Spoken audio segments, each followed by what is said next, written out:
Okay, great. Thank you. Good evening, everyone. Today is Tuesday, December 14th, and you are joining the Litchfield Elementary School District Governing Board. This meeting is called to order. Please join me in the Pledge of Allegiance.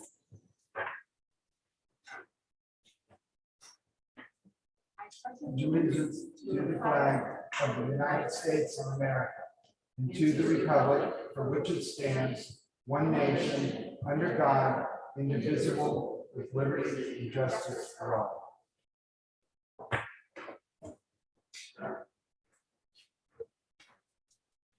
This is not noted on our agenda, but if you will give me just a moment, I'd like to have a moment of silence to remember Mayor Georgia Lord. She was a dedicated public servant and a valued partner to our school district, and she will be sorely missed. So just bow your head for a moment, please.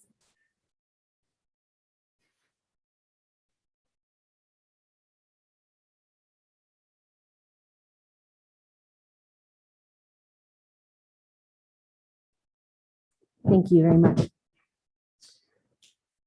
Following along on our agenda, before we get going in the rest of our meeting, I make a motion to recess into executive session for legal counsel. I motion to adjourn into executive session. All those in, I will second. I'm sorry. Second. All those in favor? Aye. Aye. Any opposed? Motion carries. We will adjourn into executive session.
to connect, educate, and empower, our Litchfield family and community is an ambitious one.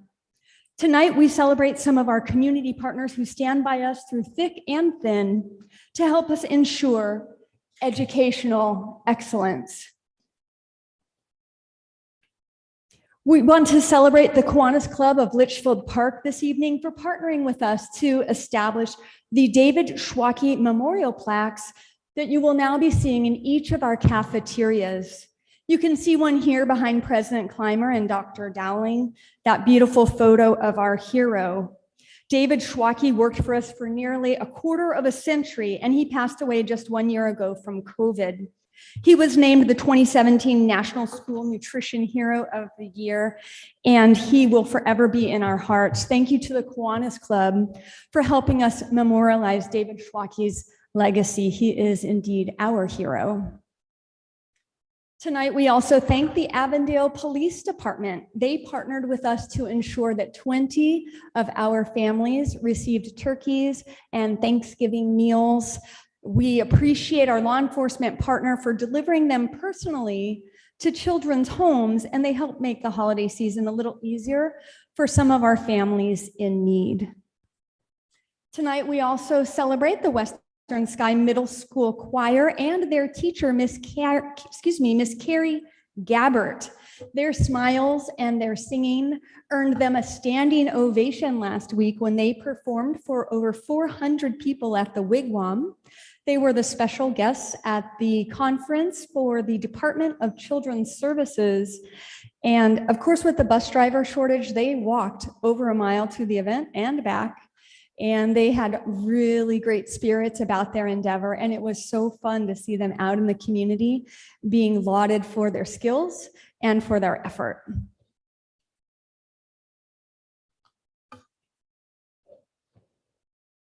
We've got one more friend we would like to welcome. Mr. Scudder, could you check for a guest and his child, maybe outside looking for this room? Thank you. We have a guest who might be lost, but we do have one other community partner that we want to celebrate. So we'll just pause for one brief moment.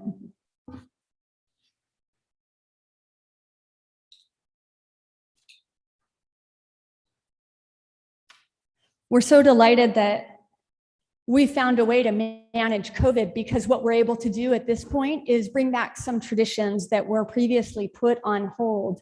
Things like students singing in the community and bringing people together in safe ways to celebrate and spend time together and meet some of our community's needs. So we welcome Kevin Gramp and his daughter who just arrived. Thank you, Mr. Gramp, for joining us. You're right on time. Hello. We're just about to brag about you. So thank you for joining us with your young owl. Kevin Gramp is an owl dad, and his daughter is right here from Litchfield Elementary School. And he's a proud champion of our effort in the community. He's with Bay Equity Home Loans, and he leaned in hard when COVID first hit us hard. And he said, well, what can I do to support these teachers and staff who are really working themselves to the bone to try and pursue educational excellence in a global pandemic?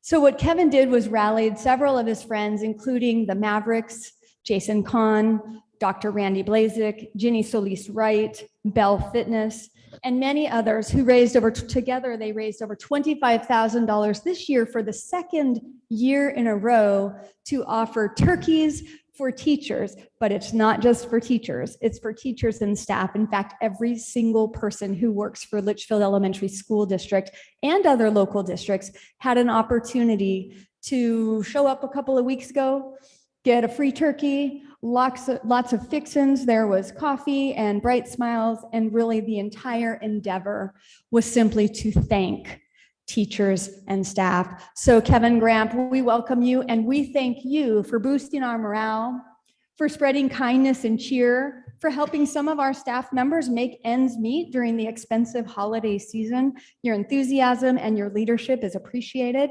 We invite you to come on up for a photograph, please, with President Clymer and Superintendent Gunning.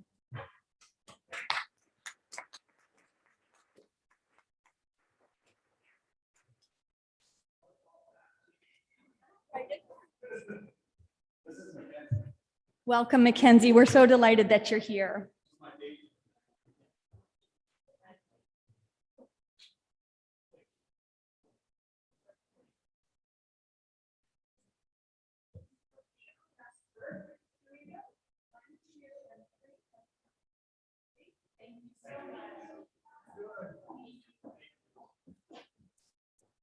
Thank you for this opportunity, President Clymer. We appreciate the chance to celebrate.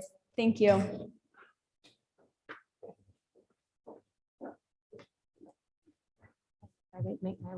Thank you again so much. What an awesome treat for everyone on staff. And even though it's called Turkeys for Teachers, extending that to everyone on our staff I know was very helpful and very much appreciated. So thank you. Okay, as we move on, we have a presentation also I think from some other students as well. Presentation from our dress code committee. I think it's going to be a compilation of a few people, but Superintendent Gunning may get us started.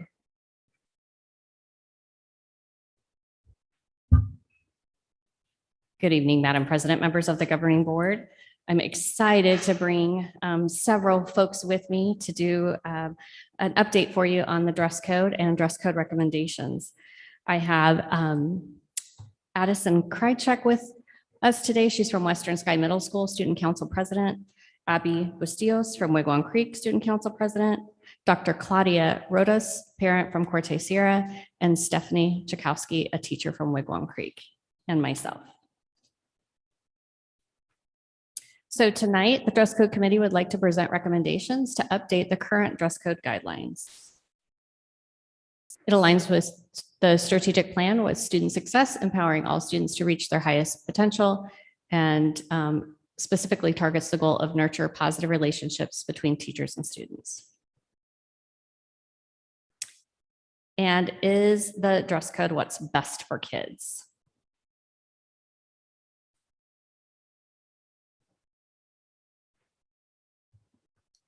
Here are the goals that the dress code committee put together for a dress code.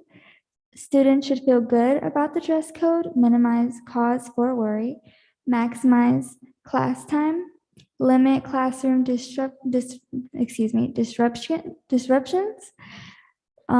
being aware of students' well-being, no shaming or embarrassment, does not target any groups, more inclusive, safety, no language or images of alcohol, drugs, hate language, etc. Analyzing if it is a dress code issue or a behavior issue.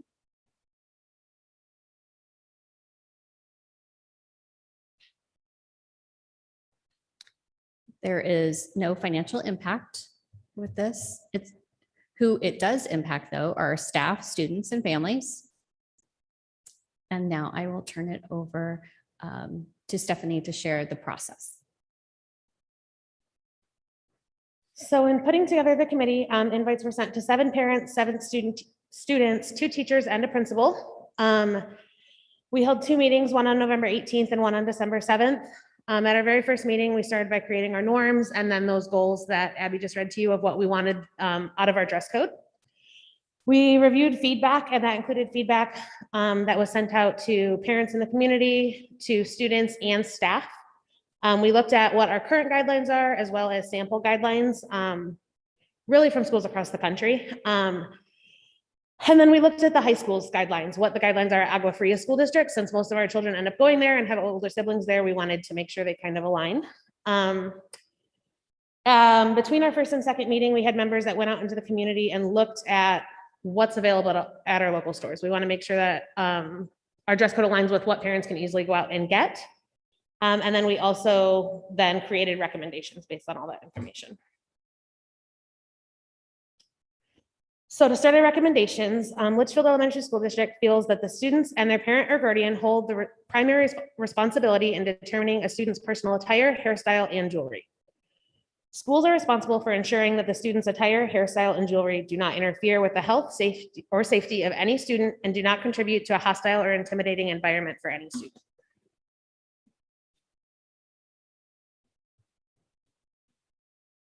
The general requirements: clothing must include a top and a bottom, such as pants, shirts, leggings, or the equivalent, or a one-piece outfit, such as a dress or jumpsuit. Clothing must have a material that covers the front, back, and sides. Clothing must cover all private body parts and/or undergarments and must not be see-through.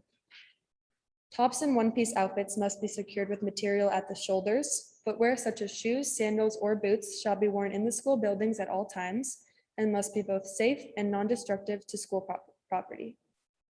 Headwear, including but not limited to hats, hoodies, and bandanas, are permitted in school buildings. All headwear must allow the ears and face to be visible and not interfere with the line of sight to any student or staff, except clothing or headwear worn for health and safety, medical, or religious purposes.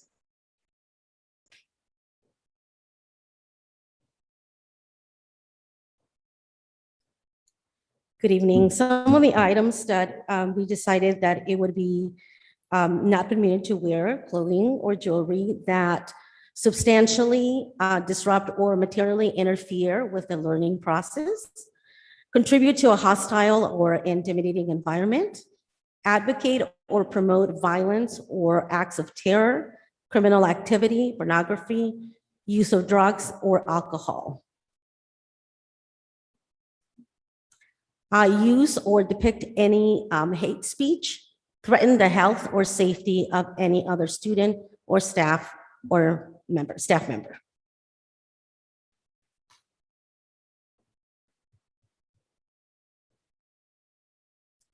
And then the timeline for completion, the recommendations are shared with you tonight for any input.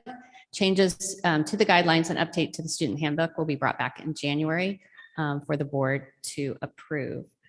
I just want to, again, commend all of the individuals who participated on this committee. It was truly an honor to facilitate the committee. Their participation was amazing. They worked hard. They worked quickly. It was a lot accomplished in just 2 meetings. So it is my honor to have worked with them. And we will answer any questions if you have any questions. I've got a question.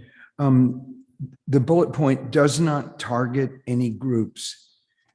So if you had what is any group? Like if you had a shirt that had a picture of an airplane, or you're like excluding people that don't fly planes, or? No, like specifically, like if there was wording or verbiage that might be more specific to girls versus like boys. So making it as neutral as possible so that it doesn't, there isn't a specific requirement that would affect girls differently than it would boys. So what about a political, something that was political? I don't know if there's any, I would have to look into that. There's nothing that's not what it would only be if it caused a disruption or it had something with hate Okay. related. So I to guess that. by the groups, it's more like protected groups is what it's kind of Yeah, or just inferring. not, Does that sound about right? yeah. I guess like some nods not, were there. Thank you. Yeah. Something that like has verbiage on it that's like making fun of people or Yeah. rude to those Right. types of classes. Okay, Yeah. excellent. Thank you. Yeah. Great question. Just one brief question. This would be the same for K through 8th grade, correct? Correct. One dress code for all schools. Correct. Any other questions? I don't have a question, but I do have some comments. I would just like to say that I appreciate the work that everyone put into this committee, and we appreciate your feedback and suggestions. And I specifically appreciate the inclusive nature of the dress code recommendations as it relates to removing stereotypes and bias, specifically gender bias. Keeping it simple, I think, will keep more of our students in the classroom, which is where they belong. So thank you for your hard work. Yeah, thank you. Thank you, everyone. I hope it was an enjoyable process. I know having additional meetings and additional time on campus isn't always doable, but we do appreciate your time, and this will hopefully go into effect and help every student in Litchfield. So thank you. Okay, next on our agenda is the acknowledgement of public requests to speak. I believe we have 3 or 4 people tonight to speak. Let me just read the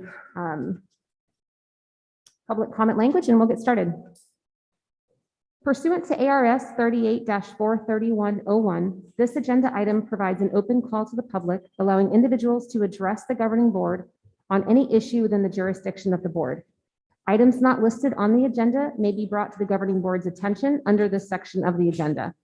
Due to the Arizona open meeting law, the governing board cannot discuss or take any action on items not listed on the agenda. Therefore, pursuant to ARS 38-43101, action taken as a result of public comment will be limited to directing staff to study the matter, responding to any criticism, or scheduling the matter for further consideration and decision at a later date. Please limit your comments to no more than 3 minutes, and no more than 30 minutes will be devoted to the public comment portion of the agenda. When you approach the podium, please state your name for the record. I will call the first name, and if you'll come to the podium, I'll also call on deck, so you'll be ready to go as soon as the first person is finished. The first name is Mrs. Deborah Bohm. Second is Mr. Mike Finnegan. Good evening and welcome.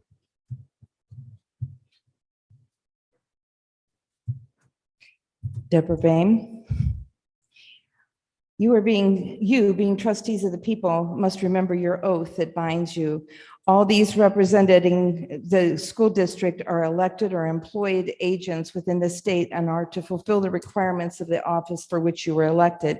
You took an oath to uphold the United States and the Arizona Constitution. In addition, you were elected with full knowledge that you are now trust indentured servants of those who elected you. You are now bound by your oath to uphold all the reserved rights of we the people, as well as faithfully fulfilling the duties and obligations of your office.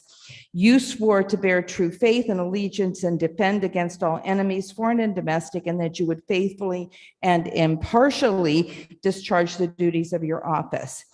As elected officials, you also face the consequences of not upholding your oath, such as ARS 38-231D, which indicates those in government or political subdivisions who violate the oath may be guilty of a Class 4 felony. You're infringing on the freedoms that are guaranteed to we the people, and you are flagrantly and willfully violating your trust indenture. You are practicing discrimination, segregation, and intimidation by insisting on depriving we the people of our rights under color of law. Be aware that Section 242, Title 18 makes it a crime for a person acting under color of any law to willfully deprive a person of a right or privilege protected by the Constitution or laws within the United States. Arizona Constitution, Article 2, Section 2, all political power is inherent in the people, and governments derive their powers from the consent of the governed and are established to protect and maintain individual rights. You, at this point, are failing to fulfill your oath and are in breach of your trust indenture and oath of office. You have been given certain responsibilities by the people, and you've acted with maladministration and malfeasance, intentionally attacking the people you serve. Maladministration, malfeasance, and attack may result in censure, fines, termination of services, and other negative consequences. All provisions of the state constitution are mandatory and are not to be overlooked or ignored as if they did not exist. I am now serving you with affidavits to ask you to please cease and desist your inappropriate actions.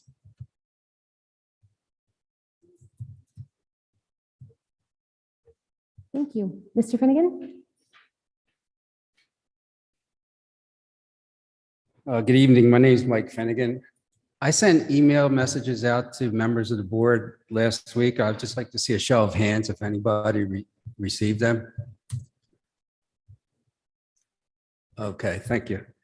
The governing board is responsible to the people of the district and therefore should be aware of opinions and attitudes in the community and of identified district needs. As representatives of the people who own and support the schools, the board accepts the responsibility to identify community attitudes and opinions and district needs, and to require short and long-range strategies that are responsive within the budgetary limitations of the district. At the April 13th board meeting, Monica Sanders presented 26 pages of stipends or supplementary wages outside of base salary, totaling $820,000 for your approval. They covered various costs such as new teacher induction training, conscious discipline management training, wonders training, and mission belief training, and many, many others. At the November 9th board meeting, Monica Sanders presented 21 pages of supplementary wages stipends totaling $680,000 for your approval. They covered various costs such as new teacher induction training, $500 per attendee for conscious discipline. There were 60 attendees, so it's like over $30,000. Also, trans retention, recruitment, and back-to-school training. It was mentioned with concern that stipends were in an upward trend, and we may need to take a closer look at them. Mrs. Gunning explained that stipends are supplementary pay above salary for activities and duties in addition to their teaching position. Teachers are asked to do a lot more in their workday than they have hours for. Maybe it's time to audit a lot of these activities and stipend activities and reevaluate them. At the November 30th board meeting, 3 weeks later, Mrs. Sanders asked for a one-time stipend of $2,500 each for psychologists, speech pathologists, occupational therapists, and physical therapists, totaling $75,000 to compensate employees who have remained dedicated to our students. These 46 pages of stipends totaling $1.5 million of supplementary wages are a good indication that there are too many sideshows stealing time away from our teachers focusing on academics. Again, Mr. Honak, true to his mantra of improving academics, is spot on in proposing that Superintendent Gunning begin to eliminate requirements or incentives for staff Thank to you, Mr. conduct Finnegan. extraneous activities that deplete time, energy, and resources related Mr. to Finnegan, your time is up. increasing academic achievement. Thank you, In Mr. Mrs. Finnegan. Gunning's Your own time is words, up. in Mrs. Gunning's own words, there are not enough hours in the day to do everything we ask of them. Mr. Finnegan, your time is up. Thank you. Fastest 3 minutes of the day. It is very fast. Thank you, though, for your thoughts. Next, we have Mrs. Mandy Lodge.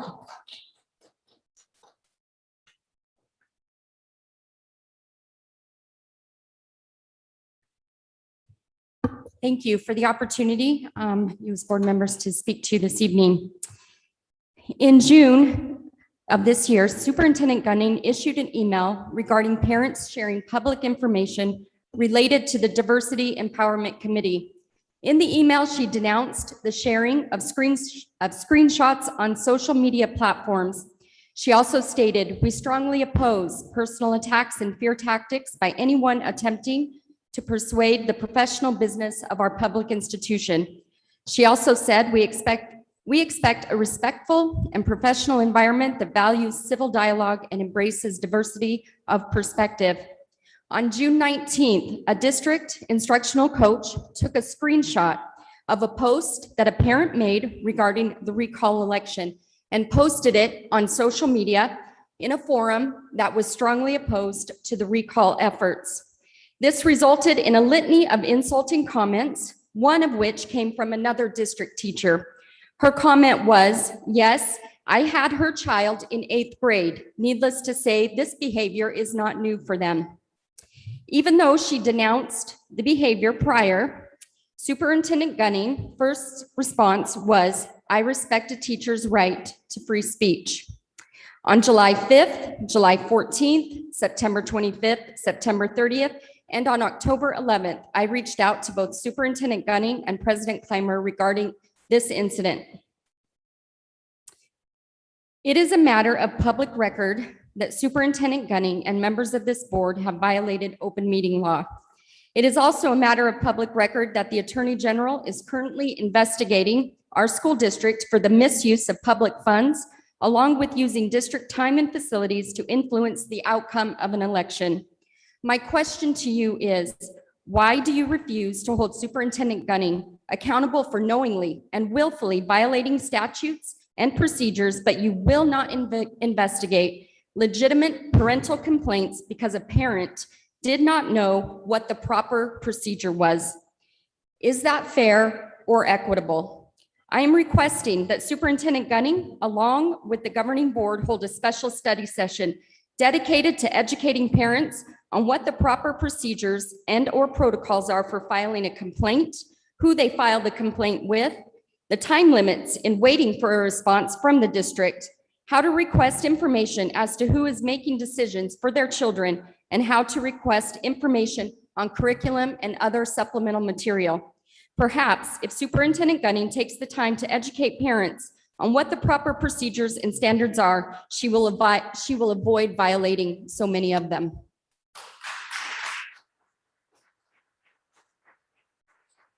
Thank you. Okay, that is all of our requests for public comment this evening. We'll move on to our consent agenda items. They're on item 7A.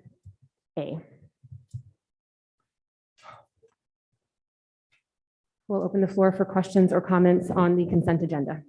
Yes, I'd like to discuss 3 items, 8I, 8J, and 8K.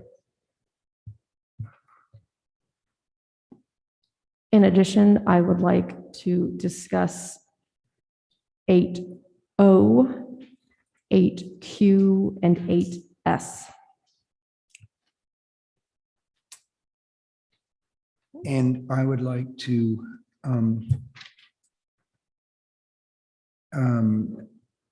discuss, remove, I would like to discuss, well, excuse me, I would like to remove O and P from the consent agenda. So, wait a minute, is that?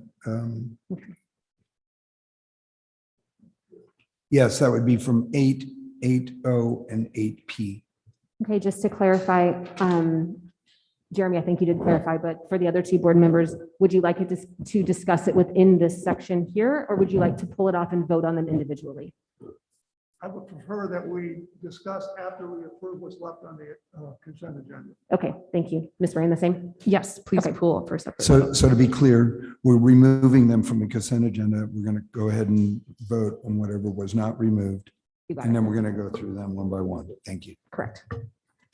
Okay, so I will make a motion because I have all of them listed here. I will move to approve the consent agenda minus the following items: 8I, 8J, 8K, 8O, 8P, 8Q, and 8S. I second. Okay, all those in favor? Aye. Any opposed? I'm sorry. The last one removed was 8S, the last item on the consent agenda. Okay. All those in favor? Aye. Any opposed? Motion carries. Consent agenda is approved. Could you read that list of the letters that are all removed again? Sure. 8I, 8J, 8K, 8O, 8P, 8Q, 8S. Thank you. Okay. We will go through them one at a time. First, I will open the floor on 8I, employment position change with new contract renewals of certified personnel. Okay. The question, I just have a question on this one. When reading the resume of the person who has applied and been offered the position, it wasn't even clear to me, was this a teaching position? If so, in the resume, I don't see anything that indicates that that person is certified in the state of Arizona. Can you specify which name you're referring to or which position? It was the position, it was a writing position. Oh, I see. The teaching, 6th writing. Okay, I see it. The question is the person certified to teach in the state of Arizona?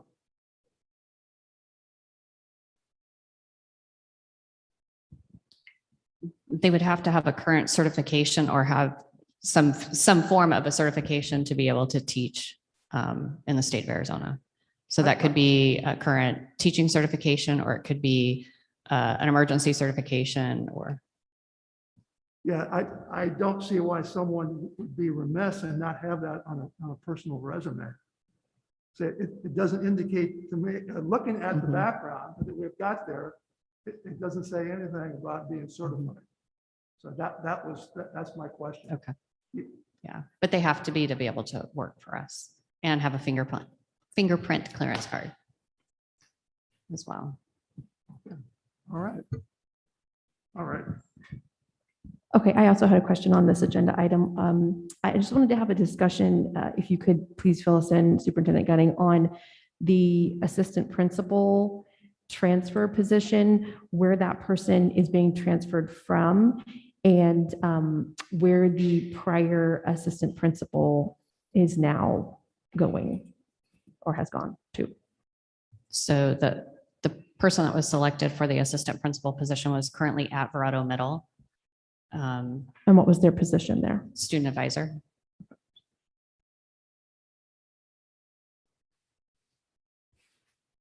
And the previous AP was selected for the roving administrator. Okay, and just to reiterate, both of those positions were posted externally and multiple candidates were interviewed. Correct. Okay, thank you.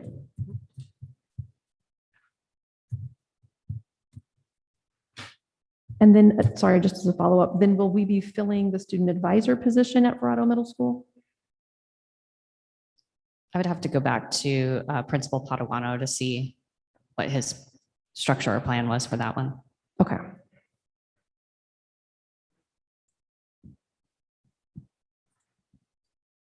He's going to post it. He is going to post that to try to fill it. Okay, it's just a lot of shuffling in the middle of the year, which I know is something that we try to avoid. So just trying to get a little more understanding as to the purpose and making sure that the purpose is in the best interest of students. So thank you. Any other questions or comments on 8I? No? I move to approve item 8I as presented. A second. Okay, all those in favor? Aye. Any opposed? Motion carries. Moving on to 8J, the resignation, termination of classified personnel. On 8J, I looked at, apparently there's 14 instructional assistants leaving the district. Some have been here as long as 9 years. Is this a large number of instructional assistants leaving in the middle of the year? In our classified setting, we do see comings and goings. So they do leave throughout the year. So it's not necessarily just at the end of the year. And looking at the different folks and the names that are on there, it could be for different reasons. I know some were medical reasons, health reasons. Some were going back to school. And so their school hours affect their time that they could work. So that was some of the reasons as well as I'm sure there were a few too that might have received a new position and compensation was a factor. Is there any way that we can note on here the reason for, just for information to see why people are leaving? Retirement, another job, I'm going to stay home, whatever reason. I'd like to know that so we can get it for information on why people are not come. Do we have an exit interview for? We do have an exit survey, yes, that they fill out with HR. Yeah, I would like to see the information, something compiled, so I have some kind of an idea of why people are leaving our school district. And also there's an HR, Human Resources Instructional Assistant. What, who do they instruct in HR? That is actually, it's a classified staff position that actually oversees benefits. So. Not sure of the title. That's That was an error. I don't know. So that. What's the actual title? Because I think there's an error on this, the title of the benefits position in your department. No, just the title of the position. Benefits coordinator. Yeah. Yeah. So it's just it's an error in the, it's not instructional assistant. It should be benefits coordinator. Yeah, I'm just trying to figure out who they were instructing. Right.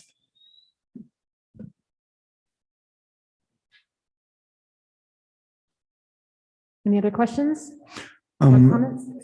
I do, but I can't find it. I'm not sure if it's under this, but there was two other people that were leaving. But it was not, it was under hour change or something like that. I think that was the teacher one. Was it a teacher? It was two. One of them was leaving because she got I shouldn't say, got a higher position. The other one was sad economic. But why are they not in this list? Because this is just classified. This is hourly. The one you're talking about is certified teachers. Okay, thank you. Yeah, no, totally fine. Okay, any other questions, comments? Okay, I will entertain a motion. Again, we're on item 8J. I move to approve 8J resignation, termination of classified personnel as presented. I will second that. All those in favor? Aye. Any opposed? Motion carries. Moving on to item 8K, employment position change with new employment agreement salary exceptions of classified personnel. The question is, we lost 14, but we picked up 19 instructional assistants. But as I was looking down and matching up the losses versus the gains, some of the schools picked up some instructional assistants, some didn't. So some of the schools are still short. I hate to see any person in the classroom or positions for the classroom not being filled. So I just have a question on, there's still gaps. In other words, for example, Palm Valley lost 2 instructional aides, instructional assistants, and they picked up 1, so they're short. The question, is this normal? Is this to be short of instructional assistants is? Definitely in this year. So as coming out of the pandemic, there's just such a shortage of workers, and you probably see it everywhere you go, and adjustments being made in every setting because the demand is so great for employees, and we're just not finding the influx of people applying. So some of these, it's really hard to align like position for position, because there could have been some positions that have been open. Like we have some current math aid openings that have been open since basically the very end of October, beginning of November. So there are positions that have been open for an extended period of time. They interview, they're all very competitive. They're monitoring that DAC and getting in there. And anytime somebody applies, they're interviewing right away. But unfortunately, we just haven't seen the job market recover yet. Well, it looks like like I said, we picked up 19 after losing 14, so that's a benefit. I just, but looking at it, it wasn't apples to apples. It was, we lost some, couldn't get them back in some schools, and we picked up a couple that were obviously open positions. Yeah.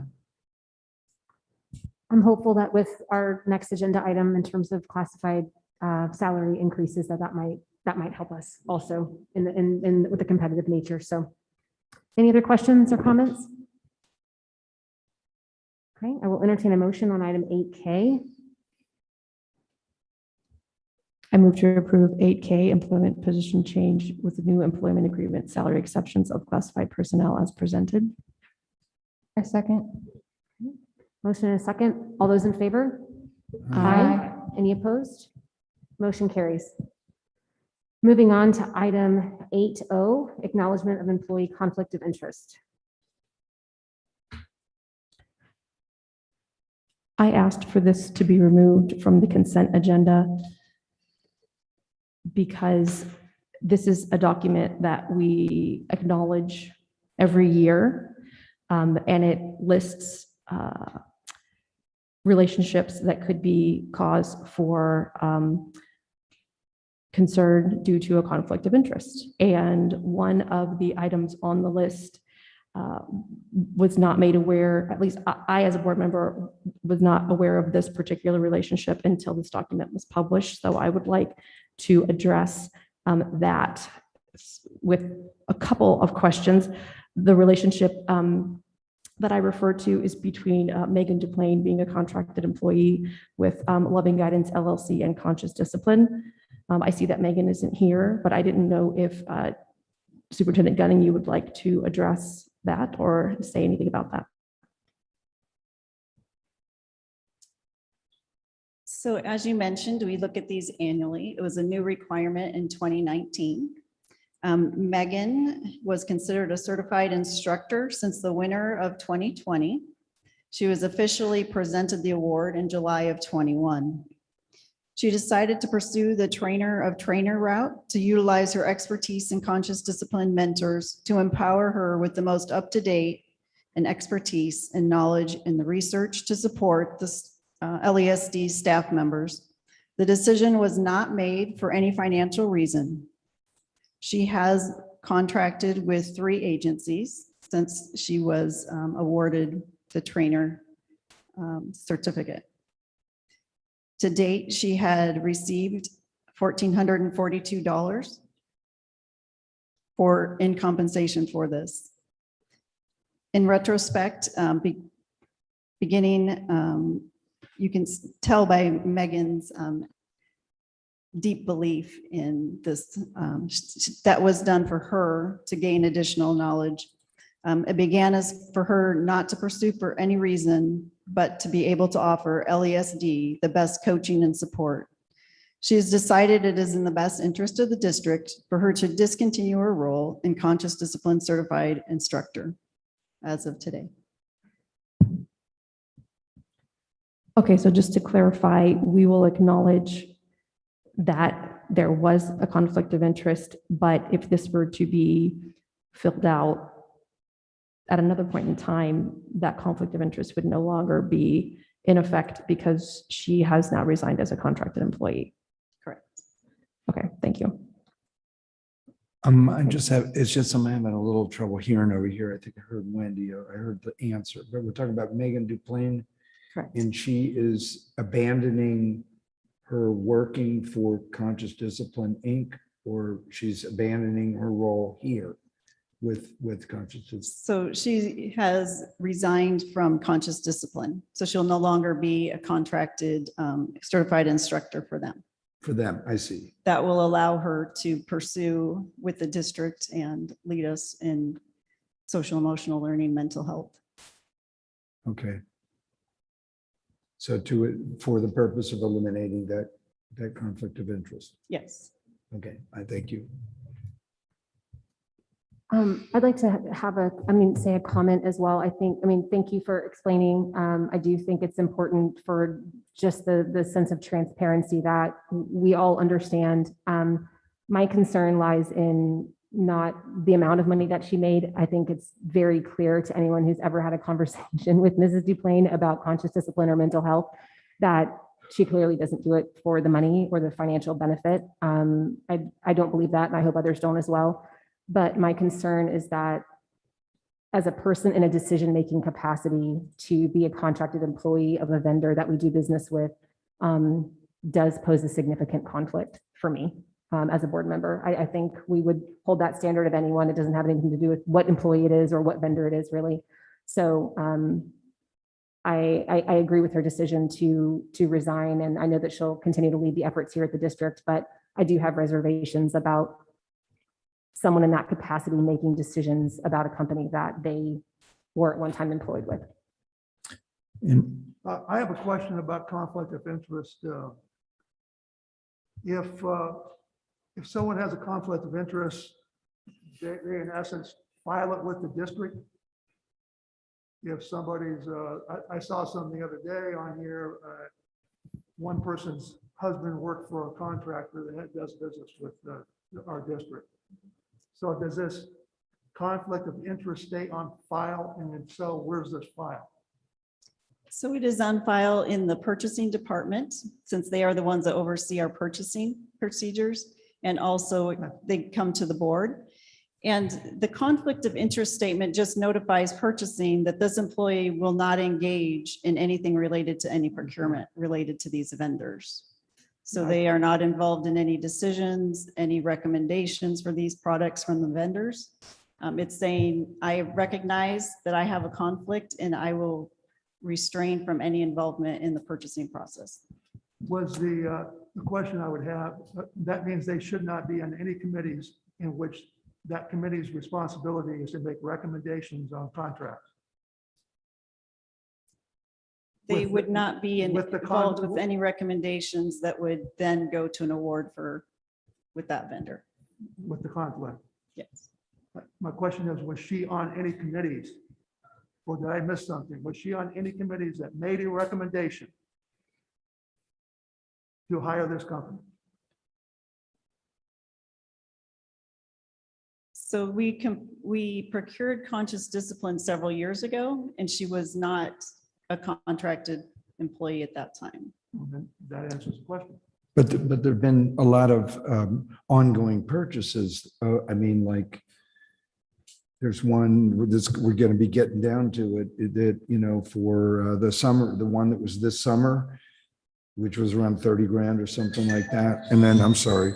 And then there was and then there's one that says for, on the calendar of all places, I don't know why it's there, showing up for next summer, which I assume, which I think it even said about 30,000 or something like that. So there's these ongoing things. And I know that Megan Duplain, I mean, there's probably in charge of it here. I mean, it seems like the spokesperson, the person with the most, whatever. So it's kind of hard to believe that she would have been somehow influencing and setting up and whatever, arranging the thing,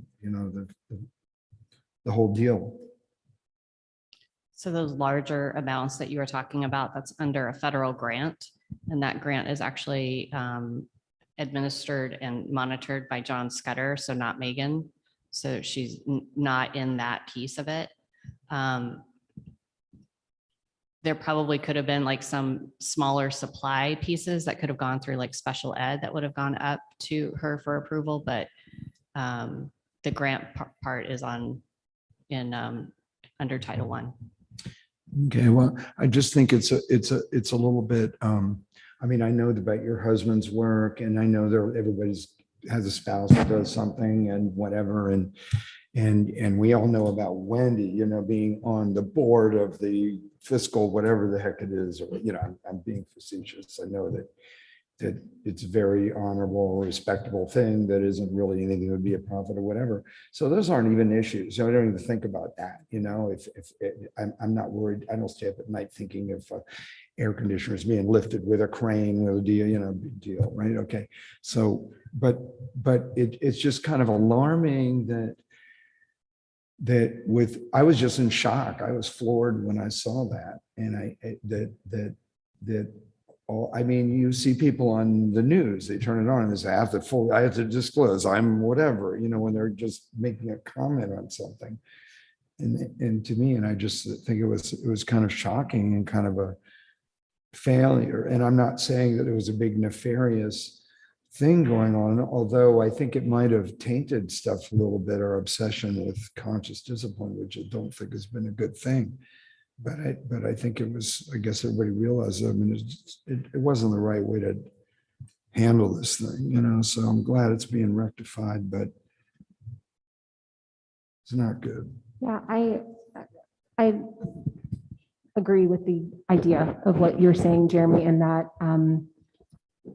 it is concerning because whether she's signing the POs directly or whether she is involved with the Title I funding directly, she has been the architect of this program from the very beginning. And I proudly support social emotional learning in this district. I don't want to see it go away. I don't want to see anything happen to it. I think it's doing great things for our students. So to me, it's irrelevant who the employee is or the vendor. It's just, I think that the relationship is something that is concerning as someone who's at the highest levels of our district to have a financial relationship with a vendor that she is very heavily involved in our district. I think it would be very hard. We would be very hard pressed to say that that's not true. Thank you for saying it much better than I could. No, I wasn't trying to do that. I was agreeing. No, you said it much better than I did. I didn't have the right words, you know? And so I think the concern is that this particular relationship is now being severed, and there's an understanding there maybe now of why perhaps that relationship should never have come to be.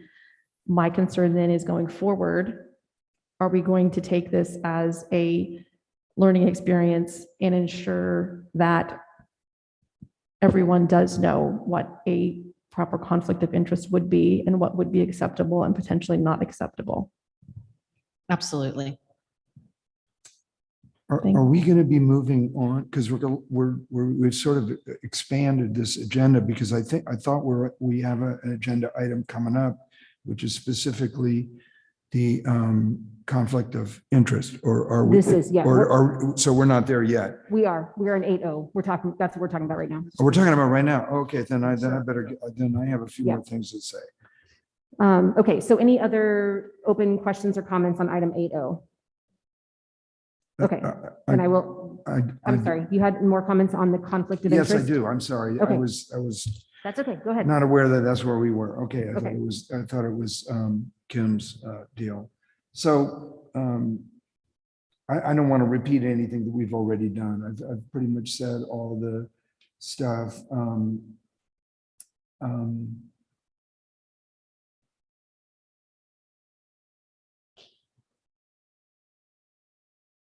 Okay, just give me 1 second. Being patient. Okay. So here's where I was going to continue is that honestly, we spent 72,000 last year. We would have spent 83,000, but we voted down the last 10,000 going to, so that we could maybe have more money for bus drivers and things that we really need. I see it on the calendar. For some reason, we're going to get to that. I don't know what the calendars were all of a sudden like spreadsheets with tens of thousands of dollars whizzing around here and there, more of it for conscious discipline or whatever. But, it's just time. Ms. Moran really said it very well back on, I think, October 10th, that, where are we going? I mean, are we going from the Blue Dragon up to the Grand Wizard to the whatever, this training going on and on and on. Supposedly, we have a jillion people here already in this district that are highly qualified to spread the wonderful word of conscious discipline. And it's time to just end the relationship with this company, which looks like it's still going to be another, I don't know, 70 whatever thousand bucks a year. Okay, Why I'm sorry, can we talk about this in the other agenda item on the calendar when it's talking about the professional development? I'm just afraid it's not. We're talking about just the conflict of interest here, and then the professional development piece is actually in the calendar agenda item. Well, the only thing is that I'm just saying is that we have, where there's smoke, there's fire. I mean, in your mind, in everybody's mind, we're all wondering, was more money spent at conscious discipline? Not that anybody was getting a kickback or whatever, but just simply because, Ms. Duplain is super duper gung ho. And if you work for a company, you're probably going to be super duper gung ho. I think we've said that. People have said that. But is it unfair to the district? And so I think it's time to swing the pendulum in the other direction, because we've certainly had the pendulum very far in the direction of, we've got an attorney general misuse of monies thing going on, so the pendulum is kind of I'm just saying that as a remedy to this thing, I think we need to start for that and other reasons, seriously consider cutting out some of these expenditures to these other places. So thank you. That did stretch it, but I appreciate your. That's okay. I think that that's something that, I don't think that's something that we could discuss or vote on tonight, but that is something that you are free to put on a future agenda. Thank you. Yep. Okay, back to 8.0. If there's no comments or questions left, I will entertain a motion. This is 8.0, acknowledgement of employee conflict of interest. I move to approve item 8.0, acknowledge of employee conflict of interest as presented. I will second that. All those in favor? Aye. Aye. All those opposed? Motion carries. Moving on to 8P, approve the purchase of student transportation services through the Greater Phoenix Purchasing Consortium of Schools Cooperative Contract. My apologies, I don't remember who pulled this off. I did. Was it you? Okay, thanks, Jeremy. Yeah, and so this was, this one is about hiring an outside contractor to transport kids to school. And really, I just wanted to know why do we need this and what does Nate say?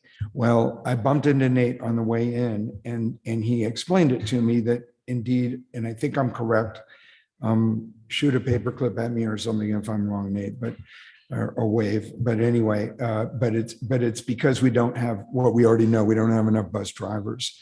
And so I'm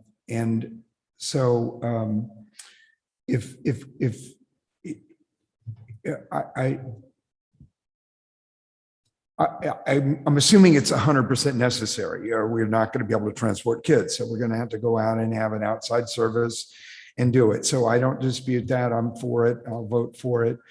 But what I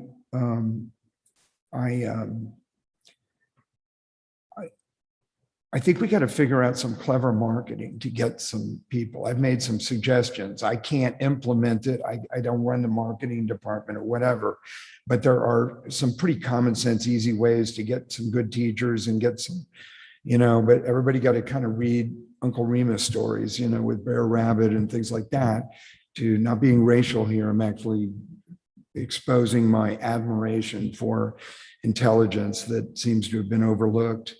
But, there are ways to get people to want to come. And I think that we have a great opportunity to offer training for CD, commercial license, and advertises that. I mean, I don't understand. It seems like there would be people lining up for that just to get a job, kind of a fun, exciting job that has some opportunity. And I think the same thing for the teacher. So it's more of my comment that we need some marketing. I don't know who's the marketing person. Is it Ms. Hornbeck? It is, okay. I mean, I would be very happy. I don't even have your phone number. Or email. I was gonna communicate with you. So somehow that's missing in the ingredient. So I would be happy if have permission to reach out and see if we could figure out something clever to do this, because this is crazy. We should be able to get people. We've raised the money, I think the transportation department was reasonably happy that we did do that. I don't know. It seems like they would be. Looks like a little bit they are. So, man, let's get this thing fixed. Okay. I have a question. The company that we're contracting with, they're going to maintain their own buses. They're going to they're going to supply their own fuel. Mechanics, we don't do anything.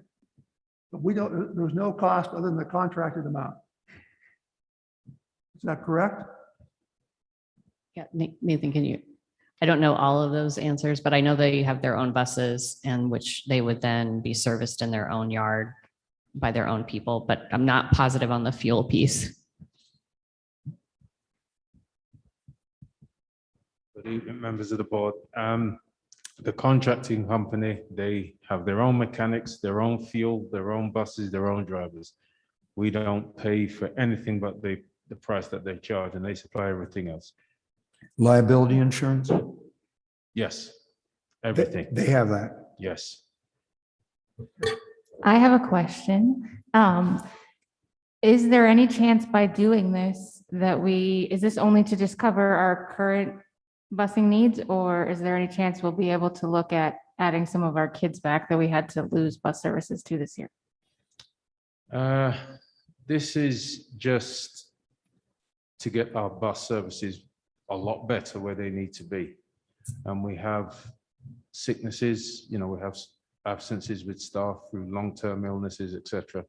But we need to get the bus services better than where they are now. Because where they are now, it's not going to work. We need to improve.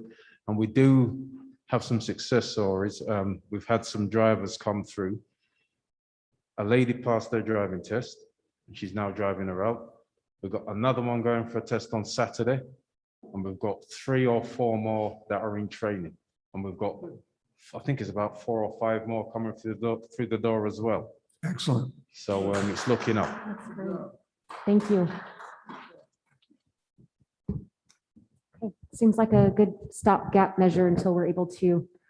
I know this is a long-term strategy here. You don't just get hired and then drive the bus the next day. So there is kind of a waiting period. So anyway, thank you for doing all that you can to make sure that our kids arrive safely and then have a bus to ride. So we appreciate that. If there's no other questions or comments, no, okay. I will motion to approve the purchase of student transportation services through the Greater Phoenix Purchasing Consortium as presented. Excuse me, I'm sorry. Thank you, Melissa, for seconding. Motion and a second. All those in favor? Aye. Any opposed? Motion carries. Moving on to 8Q, approval of grant agreement between the state of Arizona, the State of Arizona Office of the Governor and Litchfield Elementary School District.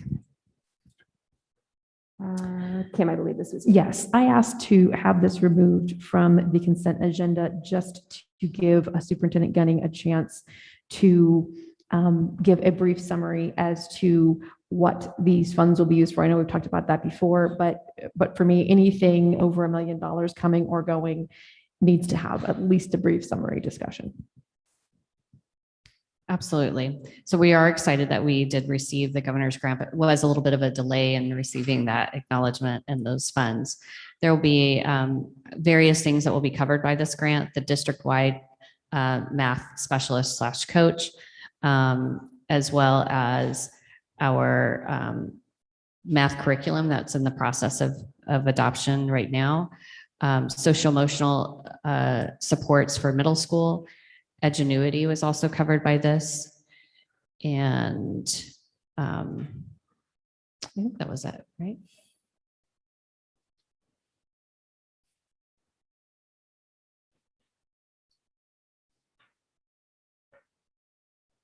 That was all. That was it. Okay. I say that was it. That's a lot of stuff. I know, that's a lot of That's a things. big list. I'm sorry. I just thought you were going to say something else. I'm very glad to hear that the money came through. I know that we're very much looking forward to and planning on this math curriculum and the math specialist and all of that. So we needed this to make that happen. So this piece was integral to that success. So thank you for sharing, Jody. Anyone else have any questions on the governor's grant or what we're going to be doing with it? Okay. I will entertain a motion. I move to approve item 8Q, approval of grant agreement between State of Arizona Office of the Governor and Litchfield Elementary School District as presented. I second. Great. Motion and a second. Multiple. All those in favor? Aye. Any opposed? Motion carries. Moving on to our last item, 8S, recommended acceptance of guaranteed maximum price, phase 2 for our White Tanks Learning Center relocation and construction. Yes, I asked to have this pulled off as well. Same thing here. I feel like if we are approving $4 million plus, we should have a conversation about it.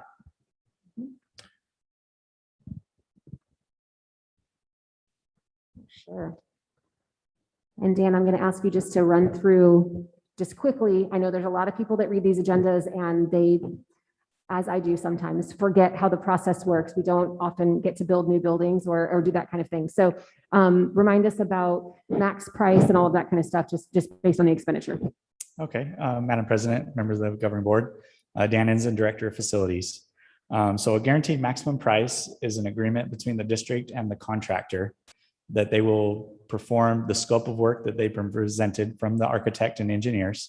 They will perform those duties and those tasks for that guaranteed maximum price, assuming no changes in scope occur. So what this is approving is the second phase of the project. You approved the first phase, which was the pre-engineered metal building design and materials. This is the rest of the project. So the rest of the interiors, the site, parking lot, and things like that. It's gonna be located over there on Corte Sierra Elementary's property up on the northeast corner. The square footage is about 12,825. The price per square foot is $389.20. And I gulp at that because it is one of the largest that we've ever spent. There is economies of scale when you're building a full campus, obviously.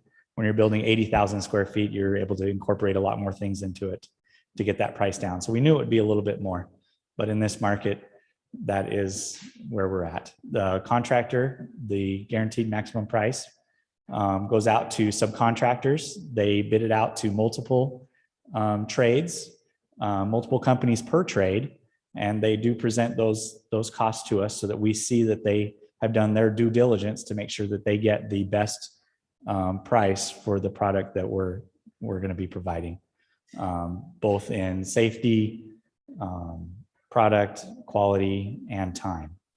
The project, White Tanks Learning Center, is going to have 6 classrooms, 1 maker space, which is kind of like a workroom in between the spaces so they can do breakouts. There'll be outdoor patios, 2 office spaces, a conference room, a workroom, a cafegimatorium. So we're trying to incorporate as much as we can into the small space with what funds that we have. So they'll be able to have an indoor play space along with a place to have a cafeteria, interact with those type of tasks. Could you say that word one more time? You bet. Cafegimatorium.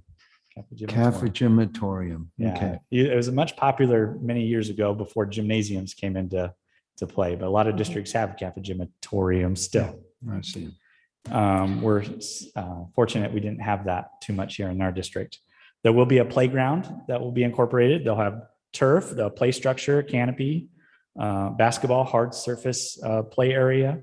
There'll be future garden areas. So we had a lot of the student needs and interests involved in the design of this project.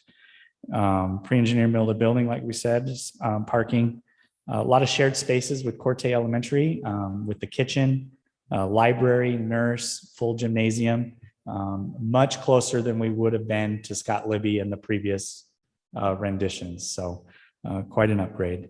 And there is room for expansion. It was designed into the project that we could increase the number of classrooms and possibly even add another building future down the road.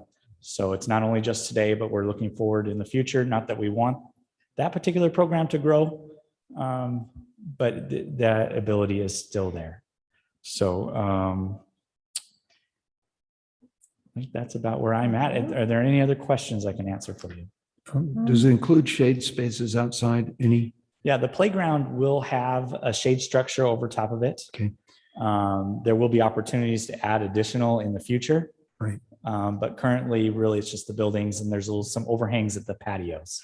And the finish of it, so it's all the lighting, and it's pretty much like move-in ready theoretically. Okay. Yeah, definitely. It's got some wire, it's got, I don't know if it needs fiber optics or cat, whatever, running all over, things like that, right? It'll have all of the newest technology to LED lighting, okay.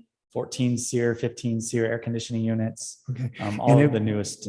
Good. And then is the maximum bid, it sounds to me like, so the general contractor is going to go out and get subcontracts.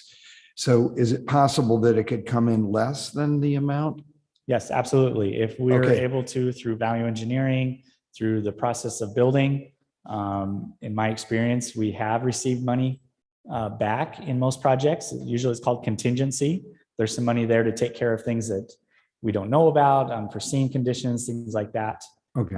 Usually we do see some funds come back at the end. But if things go bad, then the general contractor eats it, basically. Yeah, as long as the scope does not change that they've been provided Right. at this point, it will come in at that price or less. Yeah, don't change anything. I've learned No, that. no question, but just to note for those listening out there, this is covered majority of from our bond funding.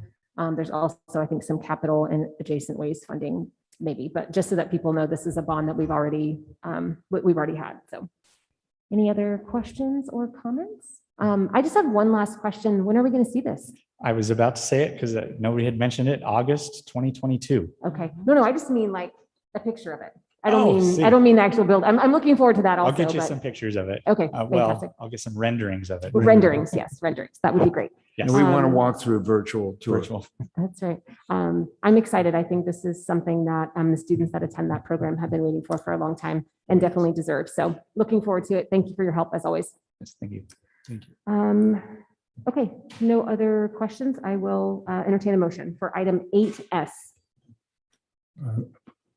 I move to approve item 8S, recommend acceptance of guaranteed maximum price phase 2 for White Plains Learning Center relocation and construction as presented.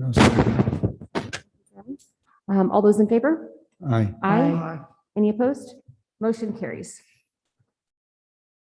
Moving on to item 9A, discussion, consideration, and if deemed advisable, possible action regarding amending the district's plan for reopening the face covering requirement on district property.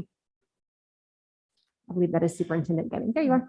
Hi there. Madam President, members of the governing board, we had an end date of in December, so we needed to bring this back to you for discussion. My recommendation is that we continue as is. I think with the current COVID rates that are out there, it's prudent to continue the current practice, but I feel like the practices that we did put in place had an impact, a direct impact. I agree with that recommendation. I'm in favor of leaving the reopening plan as is currently. Would you have a suggested date to revisit? I would say let's revisit like upon necessary. So then that way I could just bring it back if something were to change, anything drastic. I could bring it back at that time. I like upon necessary. Any other comments or feedback Um, on the recommendation? So Jeremy? what we're contemplating is we just continue as is with the opt-out, Correct. basically. Okay, because I thought I saw something in there that said that the superintendent could unilaterally change the policy upon need. Did I misread that or not? I think that part of that was in there, but it also, we had for the face mask and opt out that it had an end date. So we needed to update that piece. I see. Okay, yeah, because I think it should be the board deciding it. And It was and- mainly like if there was like minor changes or tweaks. Yeah, like I if- think it's yeah, okay. Yeah, But not like take away the option or something like that. correct. So, Would not. so in other words, basically your unilateral power would be to go to put it on the agenda again. Right. Or if there was something changed by like CDC or Yeah, Maricopa emergency. County Health Department, Okay. something along those lines. Yeah. Very clear. Thank you. Okay, if there's no other feedback, I will motion to approve the amending the district's plan for the face coverings as recommended. I will second. All those in favor? Aye. Aye. Any opposed? Motion carries. Item 9B, discussion and possible approval of the 22-23 school year calendar. We have Gina DeCoste and Dr. Sarah Pearson. Hi, everyone. No, it's mic's off. Madam President, members of the board, Superintendent Gunning. We have some information for you to consider for future calendar considerations. The one we're presenting to you tonight actually only has one additional early release day compared to the calendar that we have this year, but we did collect a lot of information and we do want to share that with you. Right. Okay. So Dr. Pearson and I will be presenting. I'll be talking about the calendars and the surveys, and she'll be talking about the professional development piece.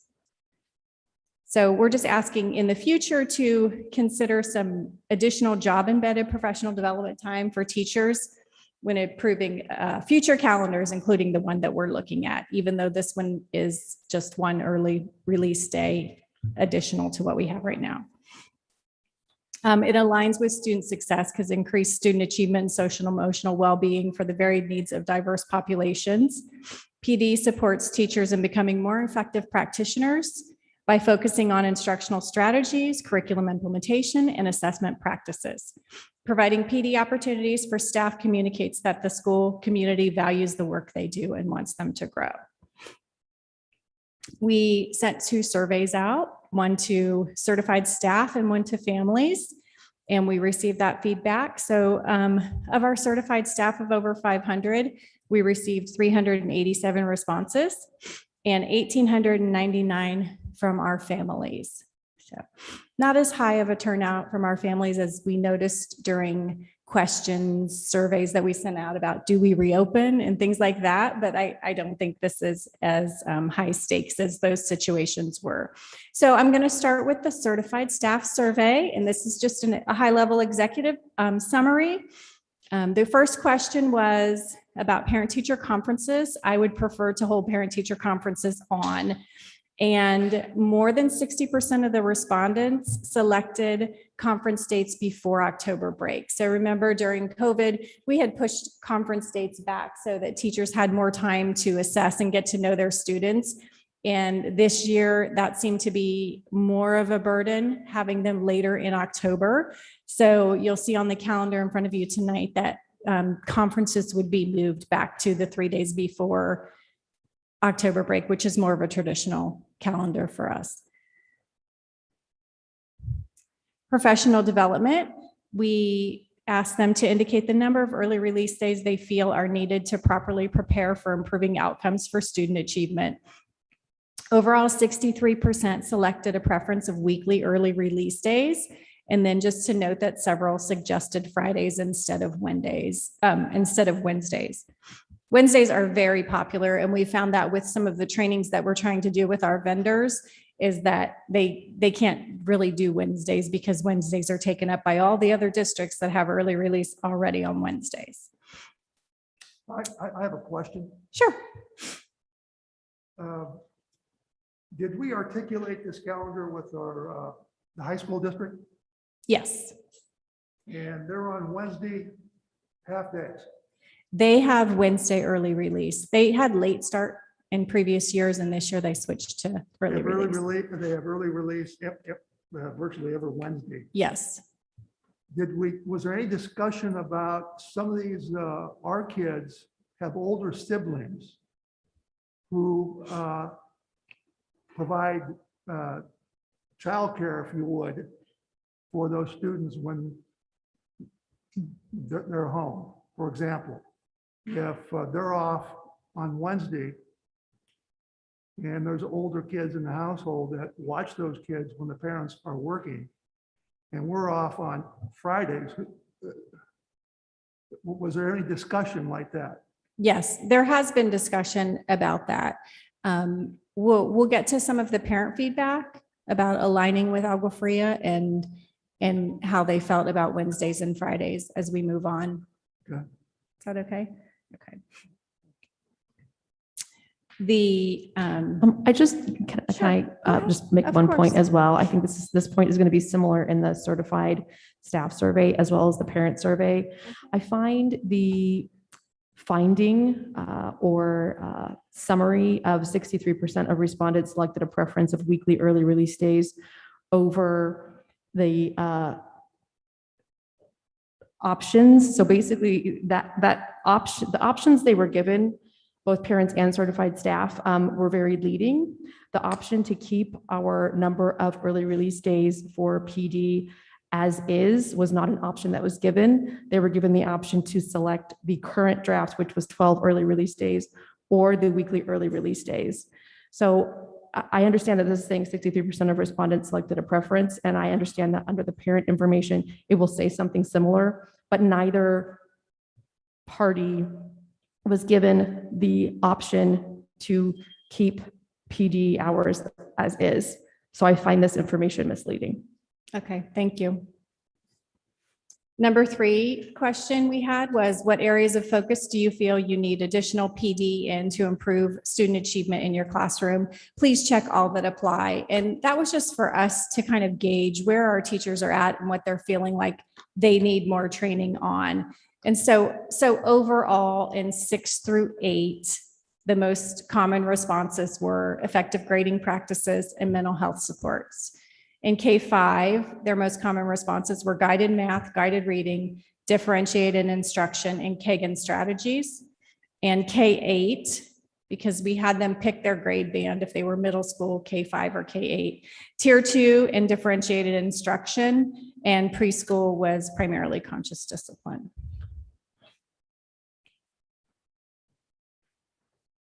Okay. Any questions about the certified survey before I move on to the family survey?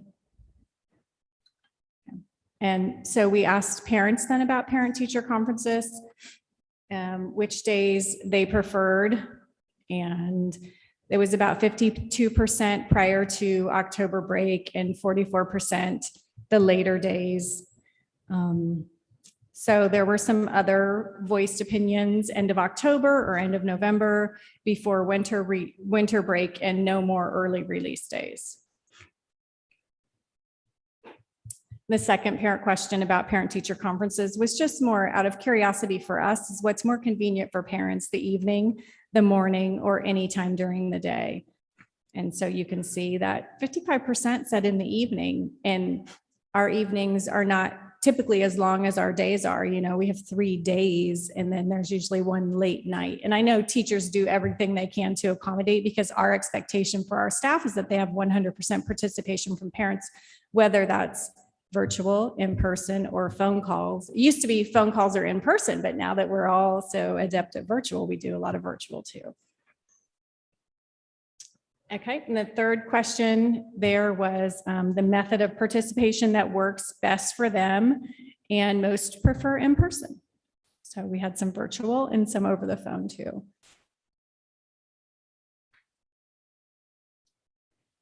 And then we asked, because we want to get a feel for, if we did weekly early releases, we know that would be a strain on some members of our community and some of our families. And I think over the years, that is why we have held back from trying to introduce a calendar like that. And obviously now, when we want more learning happening in the classroom for learning recovery, we don't want to put something like that out there for next year. So letting parents know that we recognize the need for more professional development time for our Litchfield staff, we asked them to indicate some kind of idea of what the number of days that would be acceptable.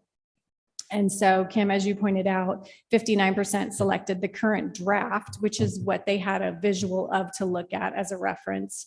And that had 12 days, although the calendar in front of you tonight only has 11 days for early release. 33% weekly on Wednesdays, similar to surrounding districts. And then 6% voice different preferences, such as every other Wednesday, or weekly or bi-weekly on Fridays. 51% of those who had an alternative preference mentioned Fridays instead of Wednesdays. So there's somewhat of an answer to your concern, Dr. Dowling. Full day release as opposed to early release. And then some also said fewer PD days. And we know that's because that is a strain for some families to find childcare. And then the fifth question that we had was about aligning with the Agua Fria calendar. Is it important to your family that these calendars align as closely as possible? 59% yes, 41% no. And then there were additional comments, and these were comments that were more repetitive than others. Earlier start to winter break, so days off in December before the Christmas holiday.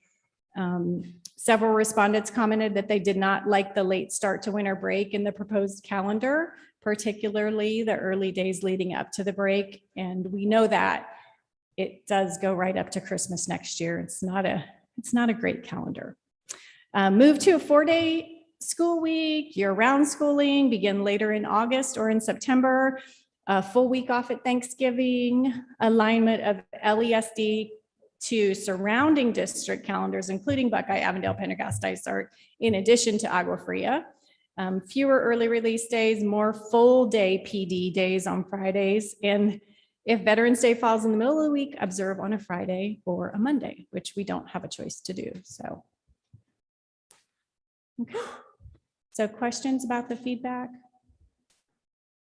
I do have one comment on the question number 5 to the families, and 59% of the respondents said that they want us to align as closely as possible. I guess I wouldn't make the leap for that to mean that they are in favor of weekly early release days.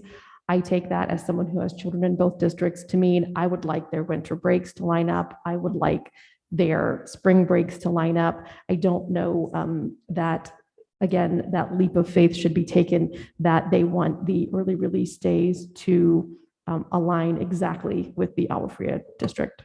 I would agree with that. That was my interpretation, but I could see how it could be interpreted the other way too. I would say that the fact that our families were more in favor of the calendar given to them over the every week early release says that they want less early release days.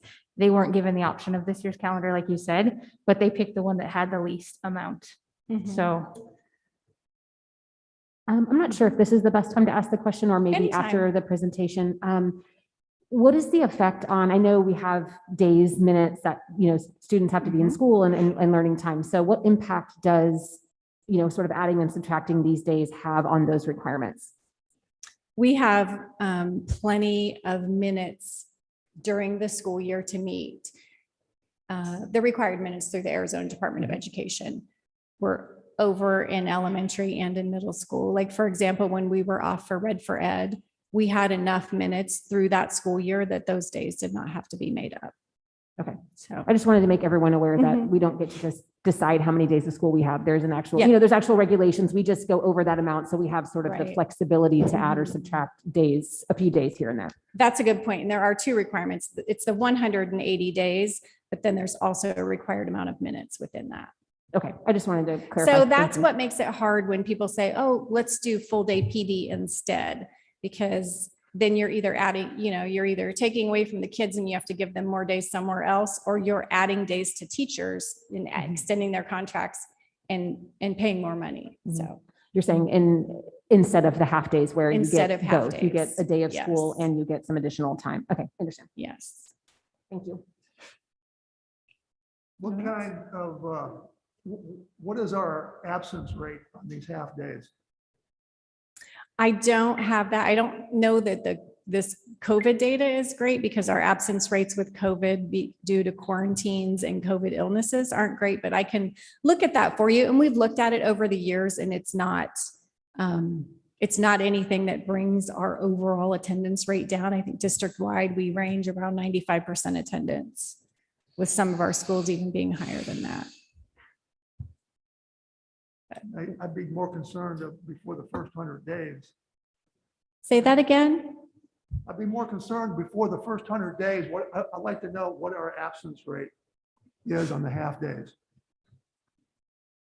And compared to a normal average on the absence rate. Okay, I'll get that information. And so we currently do, I haven't got our current calendar. Are our half days on Fridays now or on Wednesdays? Our early release days are on Fridays. They're not really a half day. It's a 2-hour early release. Bless you.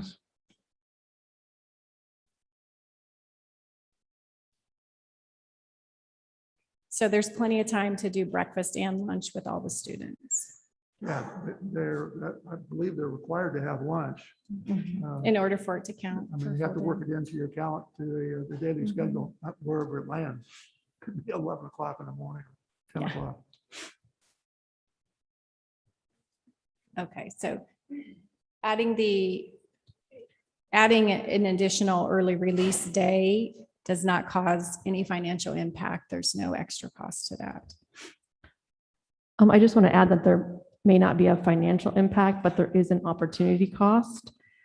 Choosing to provide 2 hours for PD means that we're choosing to not provide teacher-led classroom instruction. So there is an opportunity, there is a trade-off there. Thank you. And it impacts all of our certified classified staff, our students, and our parents. And then I'm going to turn it over to Dr. Pearson to talk about training and professional development. Welcome, Thank Dr. you. Pearson. Madam President, members of the governing board. I'm hoping over these next few slides to, give you an understanding of what is involved during those trainings, starting with the summer trainings. And so I've kind of chunked it into 3 time periods. Our July trainings that happen before new teacher induction. Those NTI days are 2 new teacher induction days, pre-service, which are the first 3 contract days before we have students return, and then any professional development that is between the start of the school and November 30th is some information I tried to pull as far as stipends as well, and giving you a picture of what is included on those days. So just to start looking at professional development, we look at those early release professional development days. I think there's a very large umbrella term, so we have a lot that's included in there. So just an attempt to kind of talk about what is encompassed in those days, whether it's summer or during the years, looking at training, which is operational. We get a new program in, really the understandings, the nuts and bolts of how does this work, acquiring that new skill, the professional development, which ideally is job embedded, ongoing over time, is more strategic and really looking to grow everyone where they're at, from our new teachers that come in who have just acquired this skill, and differentiating with those that are maybe more proficient. And as well, realizing that several years ago, our district made the decision to invest in instructional coaches, and understanding that that's such an integral part of that ongoing professional development and dialogue, and being able to differentiate for our employees. And then we have the work of educational professionals. And I'll give an example to help with this, but it's taking that training, taking professional development in many different facets of their work, and then the time to really make that most impactful for the students in front of them. So an example around this is guided math or differentiated math. You've heard of guided reading. So understanding the mechanics of what goes into that, the whole group instruction portion, the small group, what happens when the students aren't with me, understanding the structure. The professional development portion may be understanding the progressions and the scaffolds of a standard, of a math standard, to really understand how they may need to differentiate in those groups to help students understand. And then there's the work of planning those centers and looking at their data to see which students go into which groups. So all of that is important to impact the students in front of them.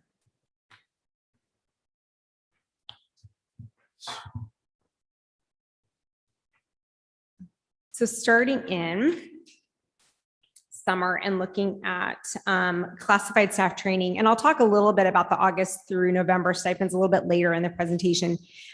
For the month of July, in looking at our classified staff trainings, that amount was about a little over $6,000. There were 70 stipends. Primarily, the majority of the stipends were on August 27th. And we did something this year that was similar to last year. I think the timing might have been a little bit different, but we typically, other than during pre-service days, our classified staff doesn't typically have access to some of that same training, and they greatly appreciated it. And so again, this year, different offerings were given in mental health awareness, conscious discipline, an overview of the strategic plan, mission, believe, an opportunity to complete some of their SCIF schools, learn iVisions, and look at recess supervision, some management strategies, things like that. So majority of those stipends were during that time, and others were for a few summer trainings, Read 180, some other programs, intervention programs. So the total cost to November 30th is, again, about $6,625. And looking at certified staff training and the trainings majority for new teachers, I'll let you kind of look at those amounts. And there's a breakdown in the next two slides, a little more specifically about what goes into these numbers.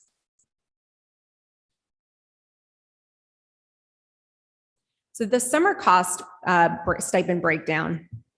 When we have new teachers or teachers new to a grade level, we offer summer training. And most of these trainings are one day, and the majority are facilitated by an in-district trainer who is either very proficient, has been trained on it, and has facilitated those trainings. So again, the majority are going to be for new teachers or teachers that are changing grade level. And so if you have a question on what any of the trainings are, please ask. Some were too long to list them out. CPI, I think I list this out. And another one is the Crisis Prevention Institute. I have questions. Yes. First off, the agenda, I don't know if this is your deal, but the agenda item is the calendar. And I'm looking down here at a lot of money. Mm-hmm. And so I don't understand why we're going to vote for the calendar. Does it mean we're voting for the money? Or are we approving these things? Are they already been voted on? Or This is meant to give a background and understanding of what goes into professional development. I know we were asked to include some information specifically about so strictly about time and calendar, and these are prospective activities that to be determined. No, these are activities that have taken place. So these are trainings that have taken place to date from July 1st to November 30th, and the cost associated with them. Mr. But aren't we Honak, talking about voting for next year's calendar? I believe that's yes. the agenda item. Mr. Honak, I asked for this PD information to be included in this presentation because I want to have additional accountability before we would approve additional time for PD. Because as a board, we've asked for numerous years now that there be more accountability and transparency behind the time that we have given to teachers already. Although we are very supportive of PD, I want some more background information before I would approve additional hours to be provided for PD. So I asked for this background to be included with the calendar discussion because I feel that that's an important thing to have an understanding for before we would approve additional PD time. I appreciate your answer. So to make sure that I am understanding that what we're, the agenda item that we're voting for is agenda item 9B is strictly the calendar, the dates of when things took. And you wanted to plug some of this in to make sure that they were in, they would be compatible with each other. Yeah, Yes. they're increasing the number of days for professional development. So I'm assuming that the information here is presented will show why it's necessary to take more days for Okay. professional development versus other Okay. activities. So this is more or less historical data plugged in just to as a background. placeholder to kind of. To help us understand Okay, what they're thank doing you. at that time. Yes, because I think showing the dollar amounts that we have already spent and that we have consistently spent for years shows that as a district, we do support PD. We have put our money where our mouth is with that. And so it's now more comes down to the time and, do we need additional time? Yes or no? And that's what the board will help to discuss. Okay, that answered that question very well. Thank you. And so I have, but because it's there, I feel compelled that it needs to be brought up that I'm trying to get it back up here. Here we go, right here. So I think training is great, and it seems like a lot of these are very realistic. But the thing that's kind of a little bit shocking to me that if it's got the word math associated with it or something that looks like something to do with academics, it's the figures are in the $2,000, $1,500, like little one-day things. And then all of a sudden you get down to conscious discipline, it's an order of magnitude or 2 orders of magnitude greater, like 32,000.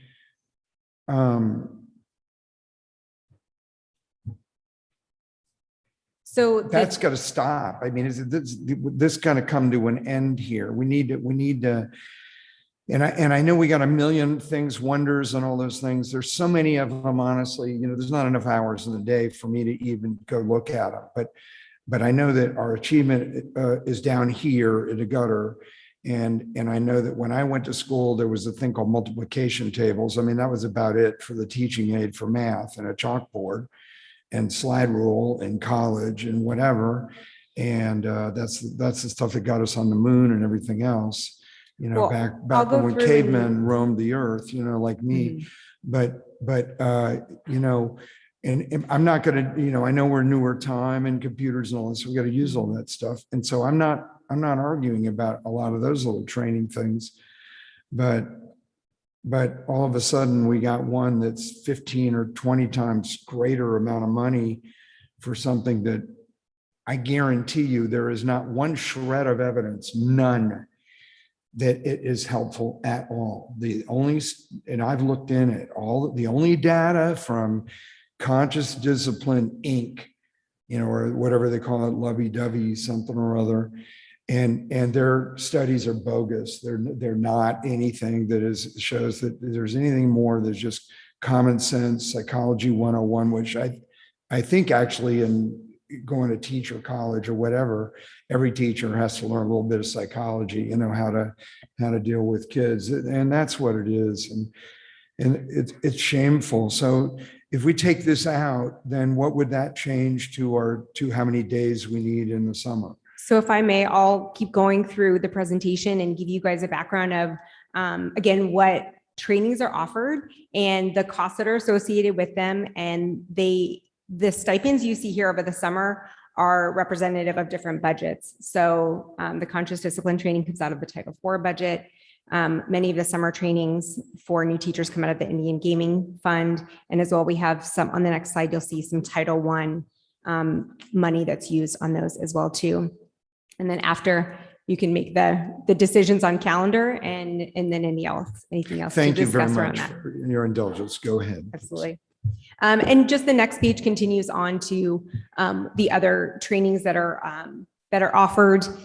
The amounts with those, and you can see some if we have maybe not as many new staff members at that grade level, or the length of the training. All of that is going to impact. And I again did not include all of that detail on here, but I can answer those questions specifically if needed. Our new teacher induction day, which are the two days, the Monday and the Tuesday of the week before school, where we bring teachers back. I think everyone here, with the exception of Dr. Dowling, attended our new teacher induction. Welcome back. And as well, that's an opportunity for the staff to be on their school campus, talk with the instructional coach, the behavior coach, the principal, get to know the staff, the office manager, the most important person on campus, and just others, and get a little acclimated before the entire staff comes back. So that is the cost of stipends for those two new teacher induction days. The amount underneath, and I separated this out, but combined it on that first slide you saw, was the amount that is for contracted employees. Our per diem stipend, or the stipend amount for certified staff, is different than the amount we pay for contracted staff. So I thought I just separated that out on this. And then the days you see below there are from site budgets or Title I budgets. And that is really at the discretion of leadership to bring in teachers or leadership team or anyone else during July. I would say primarily these happen before that pre-service week.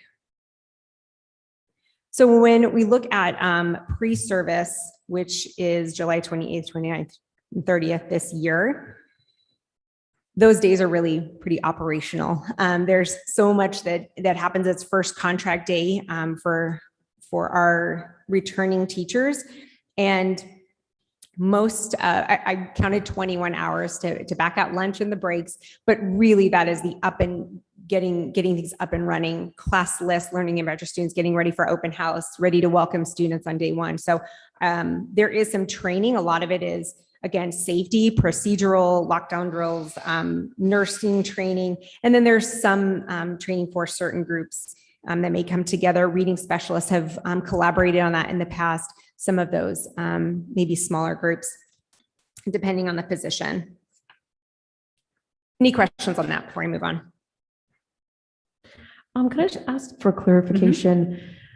We provide opportunity for performance pay based on some PD hours. So when I look at this slide that says on the 3 pre-service days, our certified staff gets 21 hours of PD. Are you telling me that every staff person is counting those 3 days towards 21 hours of PD, or what's the variation there? Because I also hear you say that's when they're setting up the classroom and all of that. So Yeah. that wouldn't be considered PD, correct? I would not consider all that time professional development. We look at those days, I mean, we don't have students in there. I would say a split between the training and those operational type things, schedules, any of those changes, and then time in their classrooms. So again, those are pre-service, I guess, under the umbrella of training and or professional development. But no, I don't believe that teachers will be logging those times on those specific hours. Okay. But depending on, I guess, some of the, I'm trying to think of an example in my head of one that could be included. And Okay. really No, can't speak to that provides but- clarification. Thank yeah. you. And I failed to mention as far as the classified staff hours that in that range,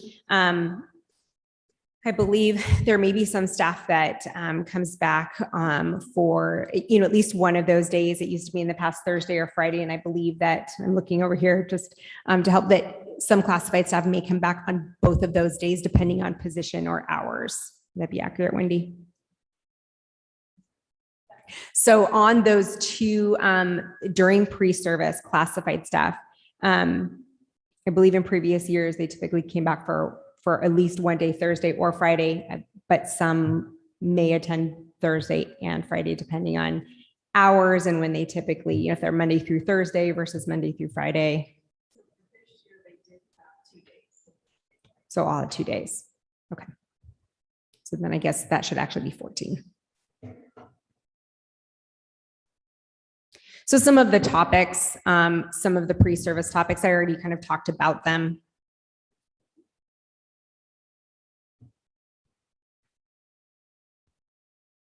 For classified staff, it's going to be very similar. I would say time, depending on the position, time in the classroom could be, if it's some of our specialized programming, learning about the communication device, needs on IEPs, our media center paraprofessionals meet with Curlita and learn about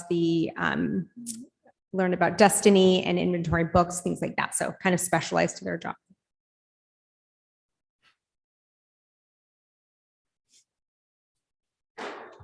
Okay, so now we're looking at our, for the majority, early release and the 1 in-service day that we have this first semester. So of those 2-hour early releases, up to November 30th, that's 15 hours, 4 early release days at 2 hours each. And then we have the 1 in-service day, that's 7 hours. So I believe one of the questions was, what is the participation in high and low? It is the expectation that all staff is participating in early release in-service day. It is a contract day, contract time. So unless they've submitted personal or sick time, they would be present. So I understand we're already getting you some information about our attendance on those, and maybe even looking back a few years to give you a picture of that. But attendance and participation, it's not the professional development as far as like, I want to sign up or I want to take a course.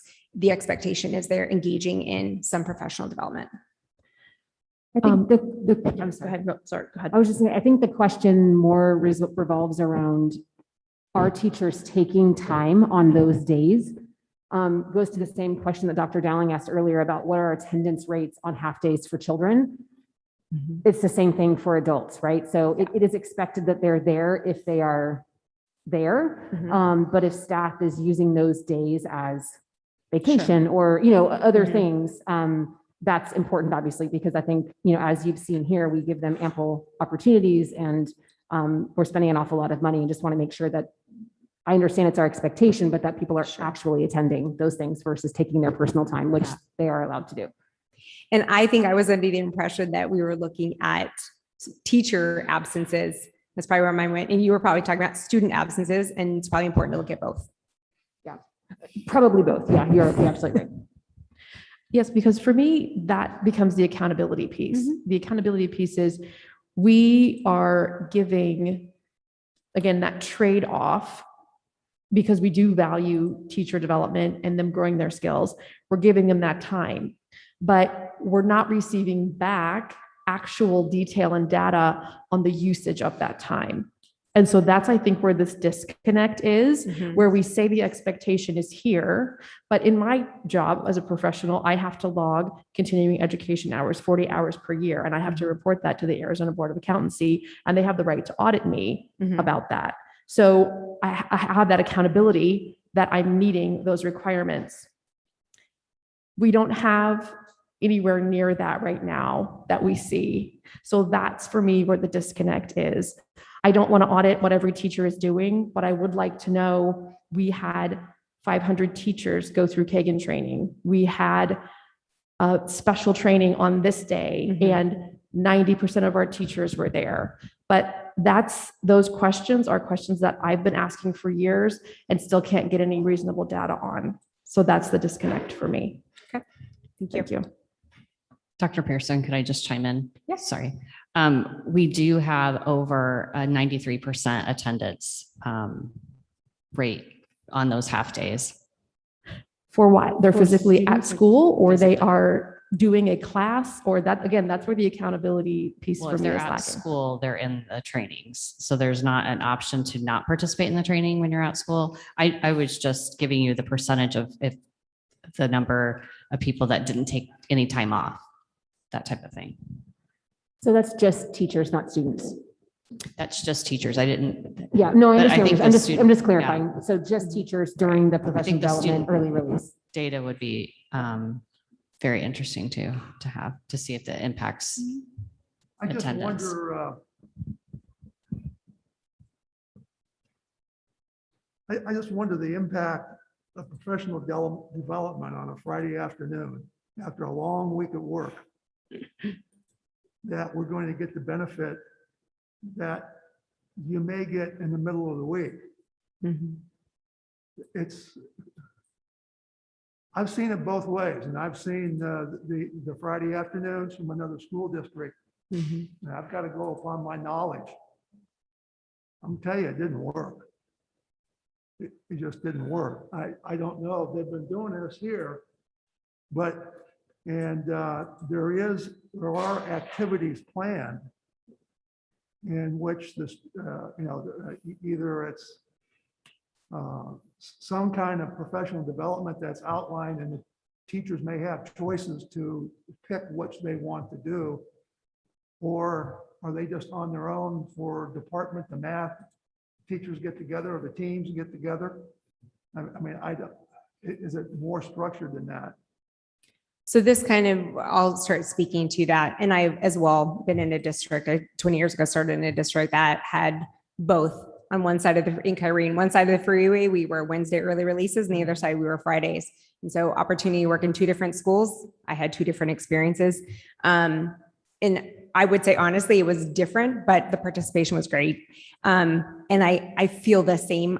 If you asked a teacher, or if you want my opinion, I think probably Wednesday, and just, being a little more fresh, but our teachers value any of the time they're given. So I would say those Friday afternoons, they take the time. And yes, they feel tired, but everyone here knows we have very dedicated teachers, and they're going to utilize that time. So just my opinion and the experience as well too, I would prefer Wednesdays.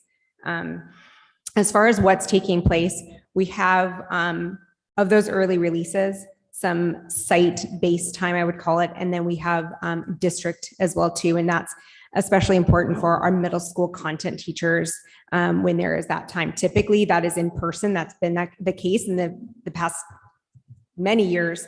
And this semester we've opted for virtual meetings, not so much for safety measures, where we're still mindful of that, but transportation and late buses has impacted that. And so really wanting to utilize that time. We were already losing some time of teachers not being able to join because they were still with students while they waited for buses. So we've opted for virtual. So on a site-based day and potentially on a district day, if it was for elementary, there are different options, not necessarily on all of those, but we've been a district that has valued our leaders as instructional leaders, as well as utilize the instructional coaches that we invest in. And we want them to be able to differentiate for their staff and where their staff is at. If I'm a principal that has 10 new teachers, that may look different than some of our campuses that have 1 or 2, and they need the ability to do that. So I've listed some of the topics that are, I know, on those choices, or maybe it's for all staff. And some of these may be for all staff or specialized for traditional academy teachers. Again, because we've utilized virtual a lot in the past couple of years, that's worked well.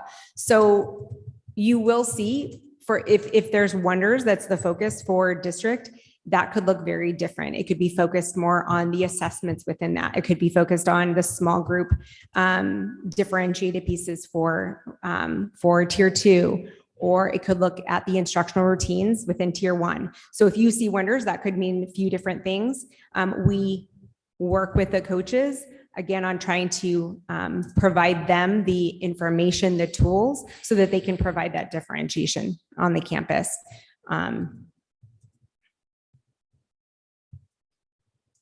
The topics that you saw on the last slide would be for the majority of the staff.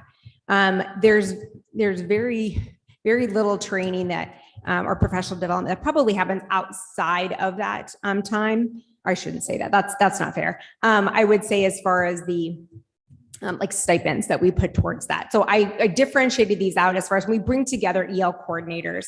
A lot of these folks in the top, EL coordinators, reading specialists, instructional coaches, behavior coaches, lead as our administrators, they're likely facilitating professional development on early release or in-service days. So their time that they meet is outside of an early release or an in-service day. So I tried to capture an amount of hours that they may be pulling for training or their own professional growth. And then the bottom part, there is a stipend associated with those. So any hires that we have after the start of the year, we open a new section, whatever the case. We have our phonics training, and so that's representative of those teachers that happen in the fall. Out of district conferences, there were only, of the list I looked at, there were only 3. I think one was on a Saturday, and then the other, I don't think there was a cost to it. It was with the Science Center and I think a 5-day training for one teacher, but there were, I think, only about 3. And then only about 2 or 3 for the spring that had already been submitted. Our CPI, there's a full course and then there's a refresher. So I kind of tried to differentiate that. Not everyone receives a stipend. That was kind of a tough one because if there's administrators or others that don't need a substitute, it may not, and same with UCARU, depending on the position.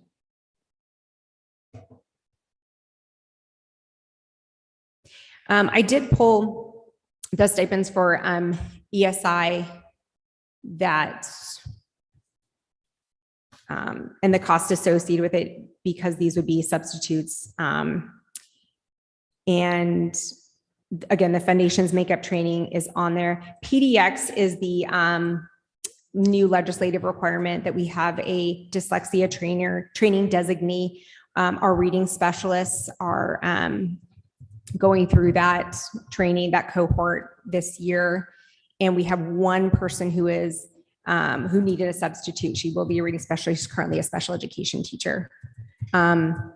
Study sync training over the summer, this was actually during the year. Study sync training was to bring in a substitute during a time where the trainer could come in. I think it was just a half day. So crisis CPI is as well one that requires substitutes. And then the bottom is representative of Title I mostly, but it looks like there's a couple other costs, and I think the Kagan coaching is on there. Any question about the Kagan coaching or anything? But I would say the majority of the coaches did not require a sub. There were a few teachers that were involved in that, and that's where I think those stipends come from. Okay, so just to clarify for the substitute costs, these costs are going to be for really time above and beyond the full day, as well as early release days that are allotted for teachers to do PD. These are programs that have to be done during the school day, so that's why we would hire a sub to come and take over for their classroom. Or like we have CPI training over the summer, but there's a need to train additional staff in the year. So yes, that cost is incurred. If a teacher who is a Kagan coach is going in and coaching, then yes, she or he needs a substitute for that. Same with foundations training because they're in the classroom. Okay, thank you.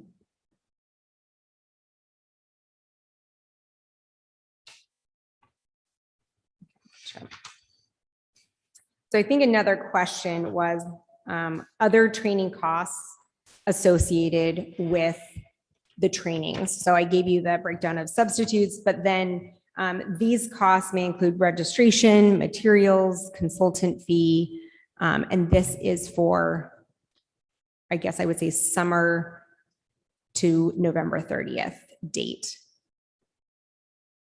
So you'll see at the bottom is some more specific to schools. Those are come out of school budgets. And then the top portion would be training that's built into the contract, CPI workbooks. So again, those other costs that come associated with that. Dr. Pearson, the training costs by school below, those are, those aren't school names, obviously, those are programs, but those are just elected by the administrators on that campus to provide. So when I see Franklin Covey, is that for one school alone or multiple schools have that? And that's the compilation of all of the schools that have Franklin Covey? That's for one school. Franklin Covey is Leader in Me. Right. Yep. So that would be one school. Solution Tree is for one school, but it's over multiple dates. And I know we have Solution Tree as well written into one of our grants. I don't believe that, or I do know at the time of the scheduling of this that funding had not been approved yet. So that was the school just getting a jump and paying for that and then out of another budget. Okay, thank you.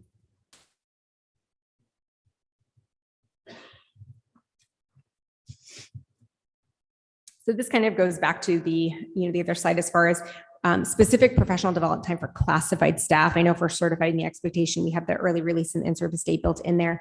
And the hours by position vary greatly on the campuses. There are some classified position that are maybe just Monday through Thursday. So even utilizing that time on Friday wouldn't be available, but also a lot of, I know that training happens within the day when there's opportunities. I know in our reading rooms, if there's time between groups, that's when that happens. So I know a lot of that's embedded within there. And then the cost, which again, it was referenced on another slide, but it was 360. It was 14 stipends from August 2nd to November 30th. And that was primarily for CPR, were the stipends associated with that.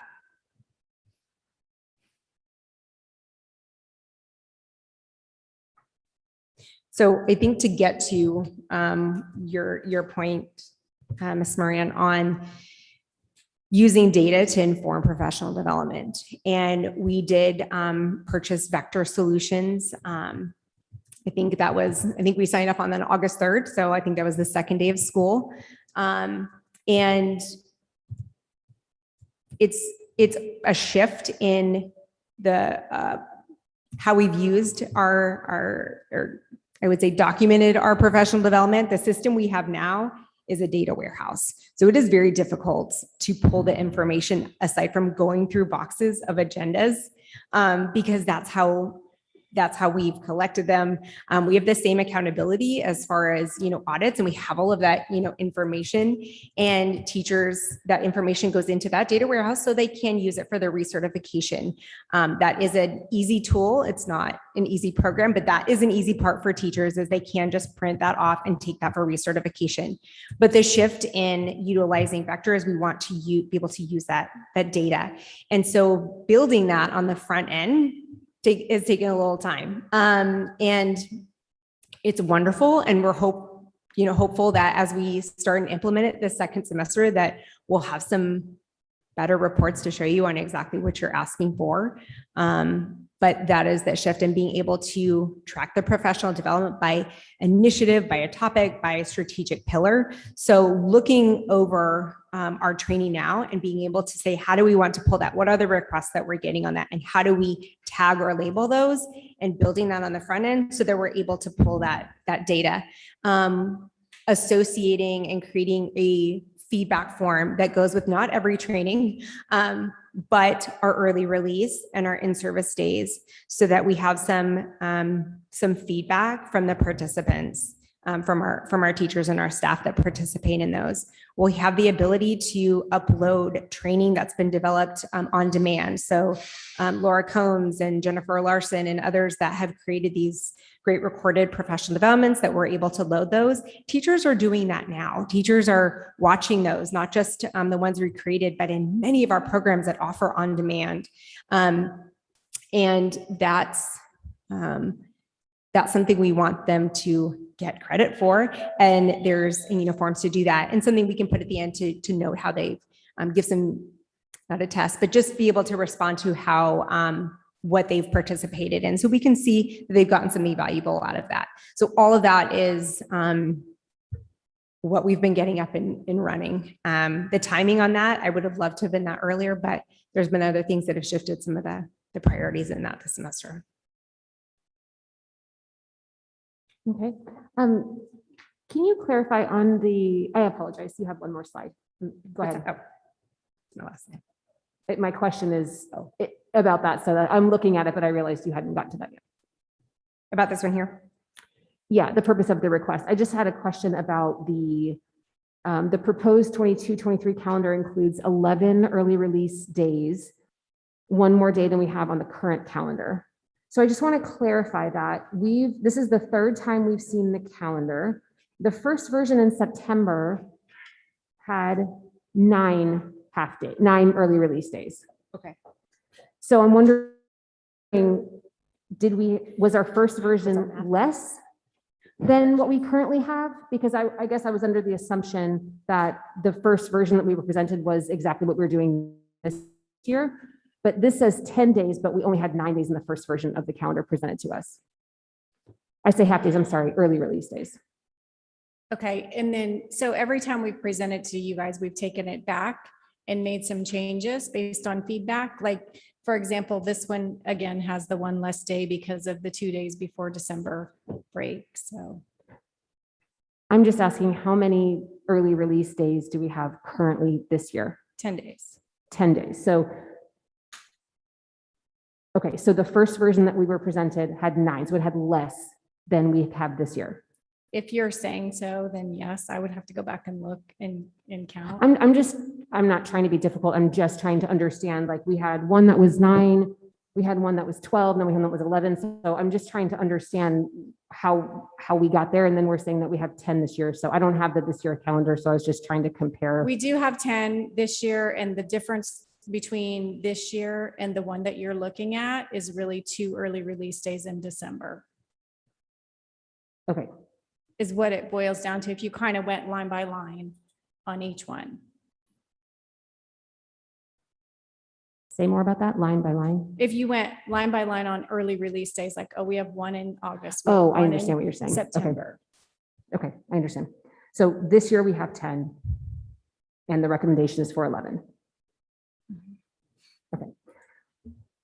Yeah, we have recommendations for 11, but we have an additional for parent-teacher conferences. There's another 4. So in reality, we've got 15 half days.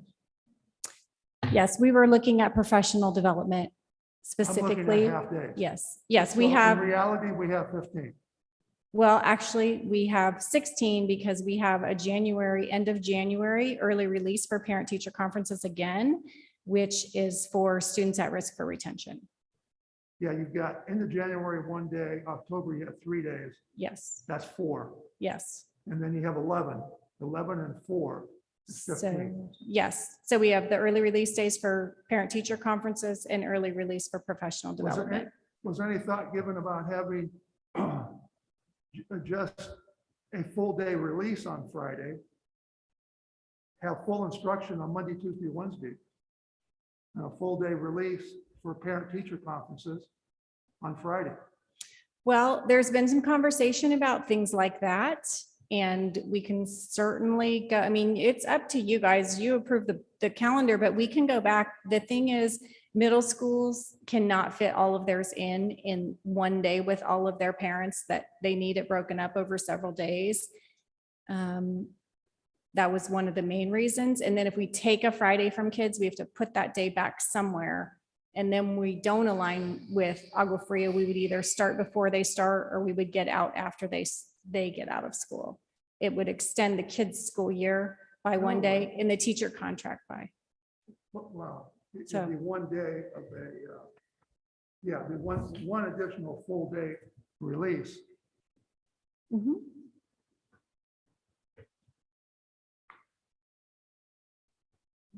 I'm concerned about all the half days, the impact on instruction. I don't disagree with that. I am in favor of professional development all the way. I think that presentation, Dr. Pearson, I know you put a lot of time into combing through all of that. I know we don't have a great system right now of like figuring out exactly how many hours, but I know that took a lot of work and was really good sort of high level explanation of all of the various programs that are offered. And I don't think anybody would disagree that that has made an impact on the district. I firmly believe that. My concern for next year in particular is increasing the number of professional development days when we're just battling learning loss. We have so many issues, and I like the idea of potentially in the future, if we want to align with the Agua Fria district and we want to go to 1 day a week or something like that. I'm in favor of that in the future when things settle down. I just think right now, increasing the number of days that we don't have our students in classrooms with teachers is problematic. It has nothing to do with professional development, because I think that's great. And I think you guys have done a great job to offer so many different things that are really helpful to teachers. It concerns me in the fact that we're ready to adopt a $1 million math curriculum coming up in the spring. And the teachers that are field testing, we're meeting at night for an hour, 2 hours to get them the curriculum, to get a quick training, to get a quick overview so they can do their field test. And then we're going to roll this out K-8, and we will not have any additional time to give them professional development training on a brand new curriculum, or even give them time to go through it, extra time to learn it, to collaborate, to, get the curriculum mapping lined up and things like that. So we do have things, and this year has been hard for teachers to get all of the PD in that we've wanted to get in because of the burnout. It's real. And so that's my concern. I'm telling you that we need that time at least for the math curriculum. So is our math curriculum going to be implemented starting next school year? Yes. So day one, that's the plan for us to be implementing it, which means that our calendar for next year doesn't impact the training they need beforehand. Correct? Right. And we do summer training. We always do summer training. So that would be included in summer training. This summer for Study Sync, we did bring in all teachers for 1 day before. And that's a lot of learning in 1 day. I will say, just when you get that sense from teachers of what's different now, so I don't, why does it feel so different? And if you've been through school, you've been through classrooms, and we have phenomenal teachers that I think can balance a lot. And some of the difference, I think, is that what they can typically do within the day, even in that, small time during their prep period or something, there's so many additional things that whether it's the sub shortage and we have additional students in classrooms because we can't, find a substitute, or if they're stepping into, assist someone that is maybe doesn't have the same training, right? So there's some assistance, additional assistance to teammates. All of that is just more. So things that they typically did, grading papers and grades and all of those things that they're always going to take home some. We know that, but some things that they could get done within that time, they're just not able to. So it's just even additional. It's not just the training, it's just, all of that. So I fear the cost. We're talking a lot about cost, and I fear the cost that we see. I'm gonna get emotional about this, but I see that cost, the teachers, the school leaders, the district leaders. I think that's a significant cost that we can't forget either. I don't disagree that burnout is real. I think our shortage and the fact that teachers are taking their time that they would normally be doing all those activities, like you said, and they're covering classes and they're helping out, and administrators are doing the same.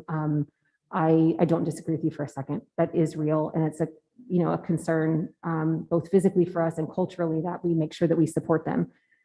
However, I think we're talking about two different things. If we want to give teachers more prep time or more PLC time or that kind of thing, then I think we need to be having that conversation. I hope they're not grading papers or planning for their, next class or whatever during time that they're supposed to be training or learning something else. So I'm not sure that if they're grading papers during professional development, I don't think that that's really what professional development is. So If I applied that no, that was not the takeaway. They're using their professional development time for that. I'm saying within any given day, on a Tuesday where we don't have an early release, their small amount of, time or prep time that they have. I'm sorry, I was referring more to that time. I'm sorry, I'm just not making the connection between adding more professional development days and needing more time. I agree that they need more time. And if there's a way that we could figure out to give them more prep time or whatever during the day for those types of things, I completely agree with that. I'm just not sure how that I'm just wondering, maybe we need to be looking at, and this might be a different conversation, if we're expecting too much from our teachers, what can we remove from that? What things are not necessary for their professional development time so that they have that time to do the things that we really feel are necessary? And I think we're trying to have those conversations, and we're talking about replacing this data warehouse that was alluded to earlier that is cumbersome to get data out of, and having a more modernized data system so that there is less time crunching numbers and more time being spent in the PLC time and RTI time and all of that. So I think that's one of the systems that we're trying to make more efficient. But I agree, we should discuss what other systems can we make more efficient so that our teachers are freed up to do the things that they need to be doing. I agree with President Clymer and Board Member Zeidema in that I'm also having a disconnect between this additional 2 hours in December directly correlating with the math curriculum implementation. And I believe that PD time is, taxpayer funded, and the lack of accountability and data to drive the effectiveness of the impact on student achievement is challenging for me to swallow at this point. I'm hopeful when Vector is completely in place, would love to see, hey, all of our staff or 95% of our staff did this training over this period of time, and we were able to see a correlation on student achievement. I know there are some high-level studies, and I do believe that PD does help increase our teachers' skills and that it is very valuable. I'm not saying that, but I think for me, I'm very evidence-based, and so having direct evidence of the purpose, or not the purpose, but the impact of that in our district with our teachers would be a fantastic way to show the impact of these hours. And again, it goes back to me to just the classroom, teacher-led instruction in the classroom, and the learning loss. That's kind of where you lose me at this point in time today. And I think that that time of work of professionals. I think that's an important time that is included in professional development, and not just a training and not just acquiring new knowledge, but actually making that impactful to students, that is included within that professional development time. So even looking at how we pull that data, and I'm being very mindful of that to get the data, but I also am mindful of how we manage those that input that. And so in a 2-hour amount of time, if you have choice menu, for example, for teachers to differentiate that, managing the amount of different courses that need to be put in and sign up for. So I think that we haven't, I don't want to use this term in a negative way, but micromanaged it in that way. So I want to have good data, but I also want to be realistic of what we're asking of our facilitators that are putting those in as well too for that time.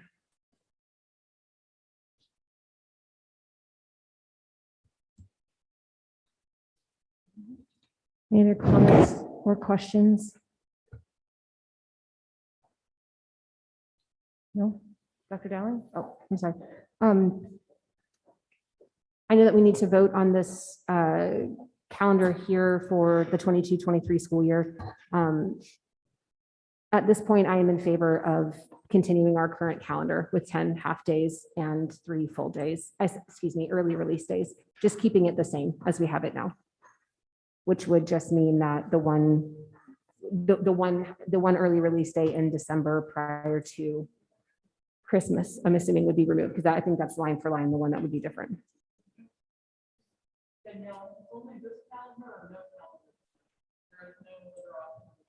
Okay.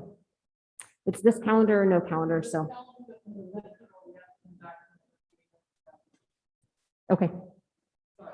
Thank you for the clarification. I appreciate it. Well, I don't understand. Normally we can add or amend as we propose.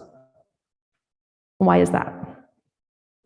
We're presenting this calendar. You can't just change it and approve that without going through presenting that to parents and our staff and making sure they've seen that. This wasn't presented to parents. Calendar's been up on the website since Thursday. So they can look at the draft. As part of the agenda, which is the same with every agenda. I'm just asking why this in particular is different than any other item on the agenda, because but the alternative would be a discussion where we would say minus this or adding that, as we do for every other agenda item.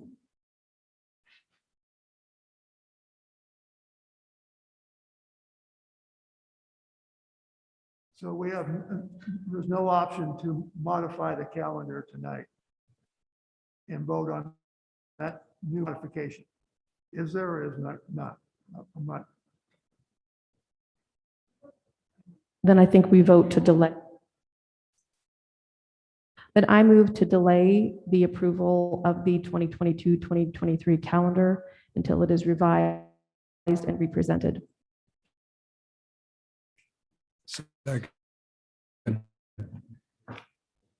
I just have one clarifying question. Yes. To that motion, if you're delaying it, are you asking for a specific change, or are we just going to bring it back to this? I just don't want to bring it back to discuss and then have another month. So I just want to clarify in that motion what Agreed. you're asking for. I believe you asked for a specific change. Would you like to add that change to the motion, or would you like me to add that? Sure. If you're going off of what I said, yes, it would be the current calendar we have now, which would be 10 early release days. Okay, So if you would amend your motion, just to clarify, I'm sorry. So I move to delay the approval of the current calendar and ask that a revised calendar be presented at the next board meeting that contains the same number of early release days as the current 2021-2022 school year calendar. Dr. Dowling, you had a question. I'm sorry, Kim, in the middle of that, you had a question. Yeah, okay. I understand. It's not the same calendar because it's a different year. It's the same number of early release days. Correct. think that should be the motion to, Yes, I'm sorry, that's what I said. The same number of early release days on the newly presented 2022-23 calendar as are on the 2021-2022 current school year calendar. Suggestion that Dr. Dowling and Ms. Moran could come up with another proposed calendar. Wouldn't be a quorum, you guys, if you want. No, I don't think we need to do that. I think it's very Okay. clear what we're asking for. We're Okay. asking for one less early release day than what is on the current proposed calendar. And I think I'm very confident that that can be accomplished. Okay. Okay, there's a motion. Ms. Moran's motion. I will second. Jeremy, I think you seconded an earlier motion, so just want to be clear that I think we re-motioned. Motion and a second. Any clarifying comments on what the motion of the second is? We're good. Okay, all those in favor? Aye. Any opposed? Abstain for ignorance. Okay. One abstain. Motion carries. Let's move on to item 9C, discussion and approval of classified staff salary adjustments.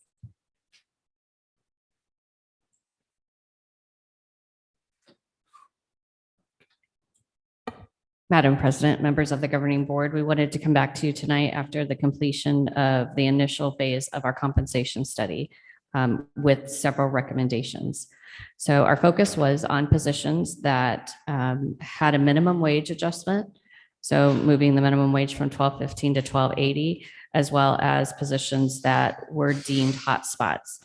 If you look in your memo, you can see exactly which positions would be impacted, as well as the cost difference. We give you the cost difference of just only looking at the ones that were impacted by the minimum wage. And then we also gave you the cost if we looked at minimum wage and hotspots. I don't know if it would be beneficial to go through each position or how you I would. don't think that's necessary. Okay. Well, I don't want to jump the gun for everybody. I don't think that's necessary for me. If anyone Okay. wants, I did have just one very specific question on, under the transportation department, there is a transportation secretary position Mhm. that was not adjusted. So I didn't know if that was on purpose or it was still $12.43, but there was no adjustment to that. And so I thought that maybe we would need to do the same for them as we did for others, which is, I don't think that's a red one. I think that would just be a blue highlight, but it seems like we would need to raise them to $12.80 as well. Yes, we would. Is that correct? So that must have been. It's missed probably on- just a Yeah. clerical error. I'm sure it wasn't on purpose or anything. I'm just wondering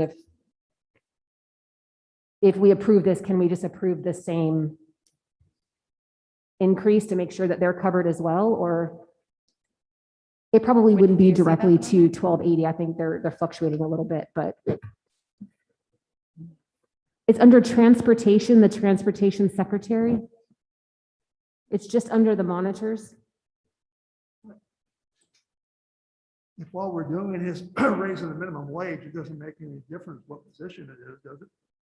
It's not just a direct, Yeah. it's not just a direct move to 1280. All of these positions they're moving slightly.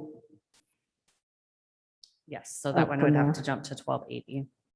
And there are several positions that we'll bring back to you at budget time too, that we want you to take into consideration for the 22-23 school year. But we wanted you to be able to look at all, since we're going into phase 2 of the compensation study, so it'll be certified as well as all of leadership, so all positions, so that way you have a good outline of what to take into consideration and those costs for the 22-23 school year. Okay.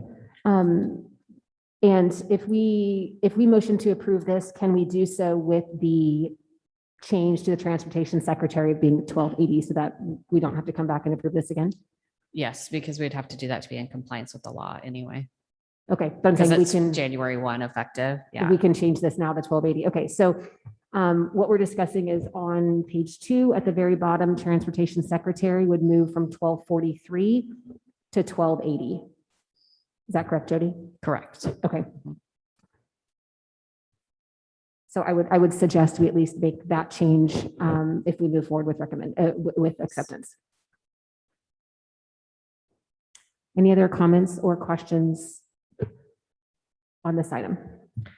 I just want to say that I am hopeful that these changes, in addition to the previous changes we already approved in the transportation department, will help us to fill some of these hard to fill positions.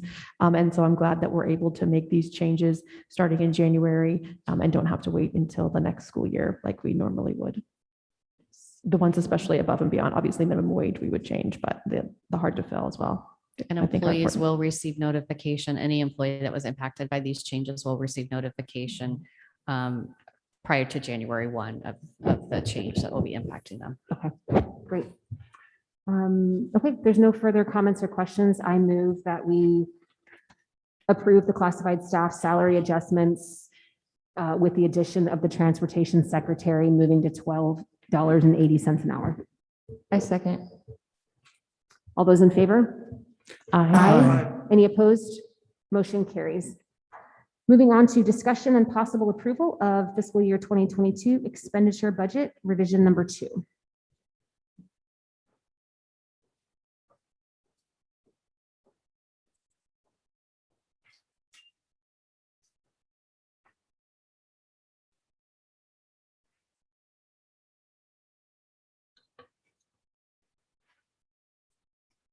Thank you, Madam President, members of the governing board.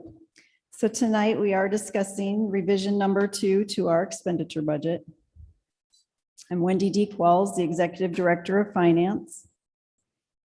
The presentation is to increase the knowledge and understanding of school finance. Timeline for completion. If a district receives notification that the budget exceeds the general budget limit or the unrestricted capital budget limit, it shall adopt on or before December 15th a revised budget for the current year, which shall not exceed the general budget limit or the unrestricted budget limit. We did not receive notification because we actually have growth numbers from what the original projection was. So we are not required to revise the budget, but it's helpful as we start to plan for next year to have a more accurate number in here for the current year budget. When we look at our average daily membership in the revision, we are at 10,108 students. The first revision back in July was 9,545. So we see an increase of 563 in our average daily membership. Our weighted count is increased 754. The funding level is remaining the same, and our daily route miles are also the same. When we look at our revenue control limits, based on the increase in the average daily membership and weighted count, a $3.3 million increase. We also are changing the budget carry forward. So at the end of the year of last school year, we would have estimated what the carryover would be, and it's adjusted for average daily membership changes for last year, other state adjustments, and our budget carry forward of about 2.3 million. So in total, a $5.6 million increase. When we look at the expenditures side of that, regular education going up 2.8, special education 1.8, transportation 1.1, K3 reading going down slightly, and that balances down to our 5.6 increase. When we look at how that breaks down by type of expense, salary and benefit will go to 91.6%, utilities 4.2, and other 14.2. So you see salaries are decreasing, other is increasing. That has to do with contracting out more of our positions. Classroom spend, again, only looking at items that are directly coded to the classroom and only out of the maintenance and operation fund, we're looking at 58.6%. For the unrestricted capital fund, there is a minor change in prior year average daily membership of 3.102. The funding rate staying the same. We again have budget carryover differences where there were some state adjustments for the prior year, but also a change in the amount of budget carry forward that we anticipated to have at the end of last year. So in total, an increase of 387,000. That increase broken down by category, the majority of that going into furniture, equipment, and vehicles, and then 150,000 going into textbooks, library books, and instructional materials. The other federal funds were increased by $2 million. That is for the expected emergency connectivity funding that we received. So that is to allow us to be able to spend those funds and record them in that account. You have any questions? I do have one question, Ms. Pauls, on the maintenance and operations when we talk about that increase that's going to salaries and benefits. There isn't a dollar amount there, but I just want to make sure that folks know that because the average daily membership has gone up and we have growth, that means we have hired new teachers, and that's where that money is going for, that we don't have the same underlying expenses. Those expenses are increasing because of that growth, correct? So we will have additional costs. We also have a lot of salaries coded to our ESSER 2 grant. So that will help. When you look at overall how much funding is spent on salaries and benefits, that will adjust the overall district spend. Okay. So I guess give me some more information on that. So the ESSER 2, you're saying. So with the ESSER 2 funding, when we were budgeting in the spring, we knew that we had lost students, we had lower students, and we wanted to retain staff. So we had budgeted in ESSER funds to retain that staff. And those are the stipends, or that's? Those are positions. Okay. So we actually have teaching, coaching positions in our ESSER 2 funding that in the past would have been in our maintenance and operation funds. Okay, and we're keeping those in ESSER 2 funding because that's what we committed to, or we're shifting those over to M&O? We'll look at that in the future to see. We want to make sure we stay in compliance with federal requirements, which continue to change, and we get updated information. So we'll monitor that to ensure that we're compliant, and then make adjustments as are needed. Okay, okay, thank you. Any other questions or comments? Thank you, Wendy. It's always good to see that we have more money than we started with instead of less. So we appreciate the good news.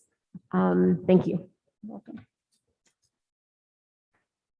I will entertain a motion for the possible approval of the expenditure budget revision 2. I move to approve the fiscal year 2022 expenditure budget revised number 2. Okay, I will second that. All those in favor? Aye. Aye. Any opposed? Motion carries. Moving on to item E, second reading and adoption of policy revision JFB, open enrollment.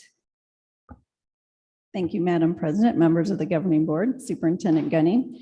So tonight we do have the second reading for our open enrollment policies. There have been no changes since our last meeting, but just as a reminder, the main changes were due to state law changes, and it's a statewide adjustment for many districts as the state has set new standards for us to follow. For us, the main difference is that when there is not capacity to take all students that have applied by the March 15th deadline, rather than accepting them based on the dates that the application was entered into our system, it has to be an equitable selection process. So that means that we'll have to have a lottery type system in place in order to select those students. And they would be placed on a wait list and then taken off that wait list based on the order that they were generated. Okay.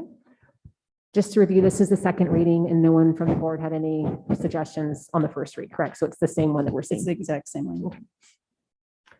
Any questions or comments? Okay. And I will entertain a motion.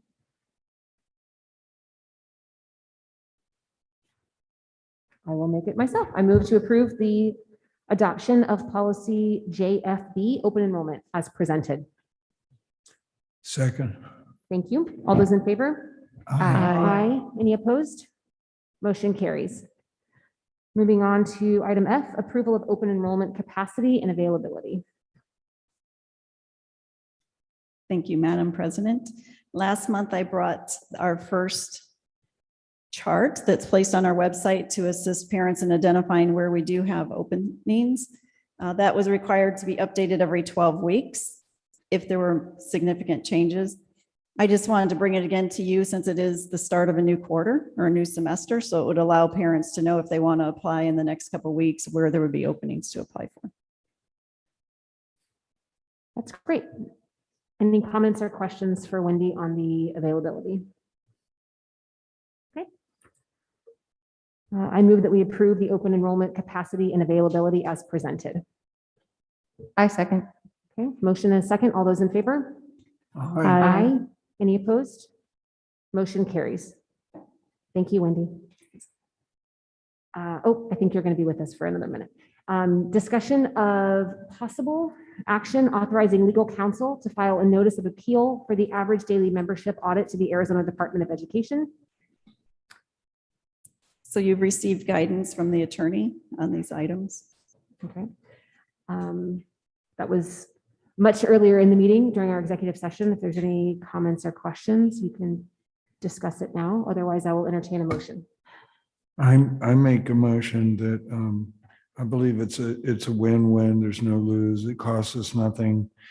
And so therefore, I make a motion that we approve,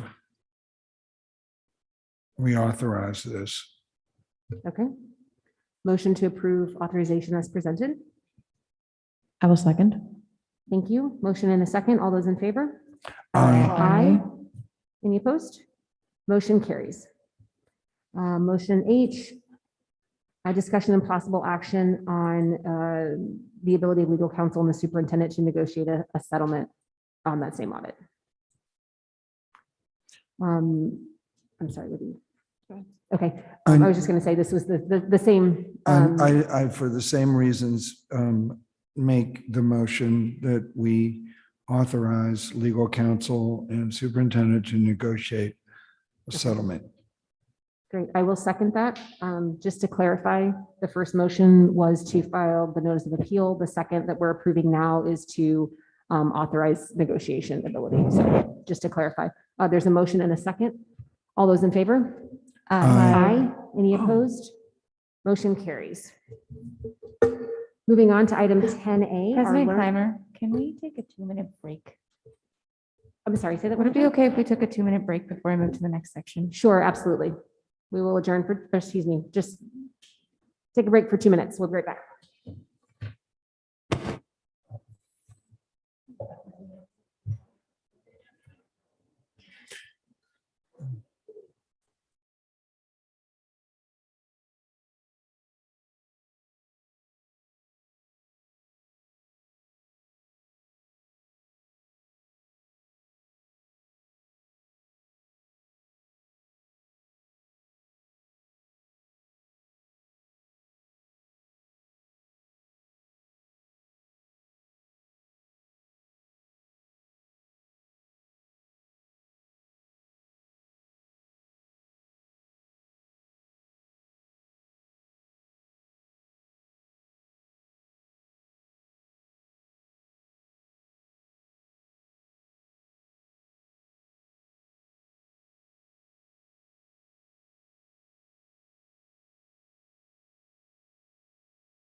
Okay, let's get this moving. We are left off on item 10A, Learning Recovery Update with Superintendent Gunning. Thank you for your patience. Oh, I'm sorry. Are we? Yes, okay. I just want to make sure. I thought we were. Go ahead. Madam President, members of the governing board, we would like to just share an update on the learning recovery. We did transition this to a scorecard format to make it easier to read and to follow along. The first thing that I did want to do was provide an update on our district math formative one, which, as you can see in your document, it compares our students this year to the year of 1920. We did not take formative one last year when we had the delay of reopening and then closing. So you can see there is a dip, but not as drastic of a dip as we were anticipating. So we're very proud of our teachers and our staff that are making huge gains in the student learning already. Yes, before you move on, I know we're in a rush and we want to get out of here tonight, but good news needs to be called out. And I will say that I know that you're saying that there was a dip between 1920 and 21-22. It's minor in most places, if not all of them. And I just want to say this is good news as far as I'm concerned. Like you said, they've only had a short amount of time to really take all the things that we've been able to do with the additional funding and additional resources and all the different people, and to be able to have that done by November and be able to do this. I just want to commend you. I think this is great work, and all of the teachers and instructional assistants that are helping do this. These are the kind of numbers that, we are expecting to see, and it's nice to see them. So thank you for that. Definitely. And then they're in the middle of their mid-year reading benchmark. So that information will be coming after the holiday break. What does a TA mean? The traditional academy. Oh, I see. Because we always had questions in regards to traditional academy. Now, mind you, there's typically one class per grade level. So it's definitely not as comparable as like the number of students. But it's always been a question. So we thought it would be helpful to have that. No, it's very helpful. Thank you. So the first thing that we're looking at is the governor's grant, which the approval, you approved the acceptance of that grant, of that award tonight. So just giving you an update on these. Yellow means it's in progress. Green means it's something that was completed. And red will mean that it's beginning in the future. So we have our math curriculum adoption K-8, that's in the works, still sitting in our conference room for viewing. Edgenuity, we did implement that, and we do have ongoing training. And with Edgenuity, there's a K2 component as well as a 3 through 8 component. And we're averaging, when we look at daily access, it's about 168 students a day. And that's specifically designed for the students who are quarantined or absent. District math coach or specialist, the district level, that will post in January of 2022. So upon our return from the holiday break. And then that position will assist, so giving you some comments of what that position will help us do from January to June. And then the middle school mental health resources, we're in the planning stage of that. Currently, our purchasing department's reviewing our federal guidelines to see which components we can actually access under federal requirements. Then we go into ESSER 3. That was approved on November 30th, and we're working on the implementation steps. So we were really excited. That's been a back and forth process with that grant. The math aid per school, that was all posted November 2021 at the very beginning. There currently are 12 positions still open. So that's an example of a position that's difficult to fill at this time. District math specialists, those will post in February, right after the district math coach specialist is selected, because we would like that person to be involved in the process of hiring. Those positions are slotted to begin in the 22-23 school year, though we will be monitoring and looking at, we just don't know what kind of response we'll get from posting that.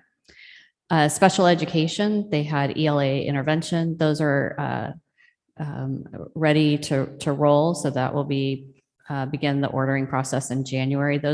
That one and the one for PD, those will be looking at Orton Gillingham based programs.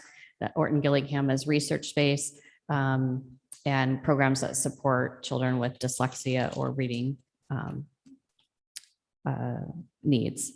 Then we have some intervention programs for our ELs that'll be ordered in January, intervention resources for our EL educators. It's in the process of, they have a list of some book studies and resources that they would like to be able to acquire. Special ed in tier 3, executive skill development curriculum. They'll be ordering that in January. And then the tier 3 PD will be ordered in January. The evidence-based supplemental math support by school, we're holding that one at this time. We want to wait to see. What we didn't want to do is do a duplication of purchases. So we want to see, based on whichever math curriculum that might possibly be recommended and approved, that then we can look at what supplementals would appropriately supplement that and not overlap. So it would actually be additional supports. The student transporter incentive, that position, or that was completed as we updated their compensation the last time we were together. After school tutoring, the plan for the structure is complete. Tutoring will begin in the January, February timeframe, as they're also working on contracting for transportation, because that would be really important. And then we have after school clubs along with tutoring too. That would be 2 sessions that are 5 weeks long. This goes over a multiple year timeframe.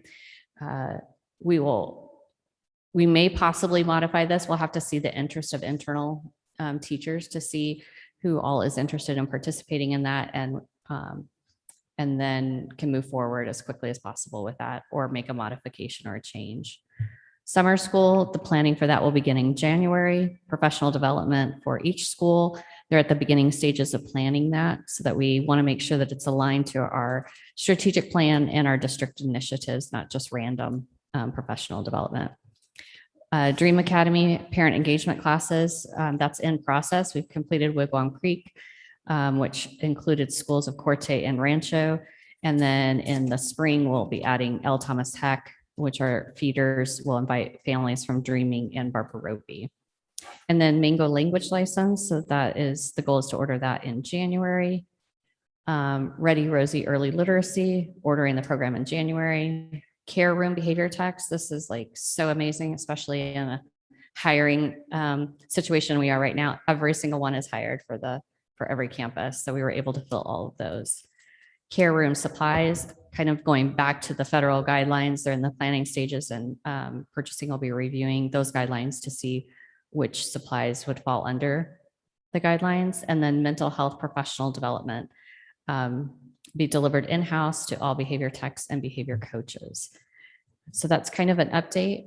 In the future, what we'll do is add an additional column. So right now we're giving you those estimated costs, and then we'll actually be able to give you that and then what we've spent so far, so that you can see the progress of the spending of the grants. I'd be more than happy to answer any questions. I just had one question. We were going quickly and I didn't think about it until you already passed it. The after school tutoring, I know that's starting in January. Remind me if that is sort of teacher selected. So they would identify students that might benefit from that and then ask them to be that. If there are parents that are interested, what is that process? They should talk to their teacher. If they're, if they're worried about their student and think they need it. Okay. So the teachers will identify the children with the greatest needs to recommend for tutoring, and then take any other additional requests if there are, others that come in. Space available or whatever. Absolutely. Yeah. Okay. Understood. Thank you. I don't have any questions, but I just want to say I do appreciate this more succinct format, and I think it's going to be easy for us to see at any point in time where we are with these really important programs. I will say specifically on the ESSER 3 funds, I know I've been passionate about the district math specialists starting as soon as possible, but I am very pleased that the after-school tutoring and the after-school clubs and tutoring, which is going to provide some of that, one-on-one and small group instruction, that those are happening sooner rather than later, and that will go ahead and impact, hopefully, the students between the beginning of the year and then the end of this current school year. So I think that's excellent. Thank you. Absolutely. Thank you. There's no other questions. Thank you, Jody. We really appreciate it. Next is the 2021 Principal and Teacher Aggregated Performance Classifications.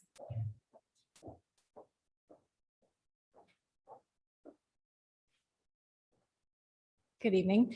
You may remember this from previous years. This is something that we report to the state every year through our Human Resources Department, and then we share with the governing board for a discussion and for information and to see if you have any questions.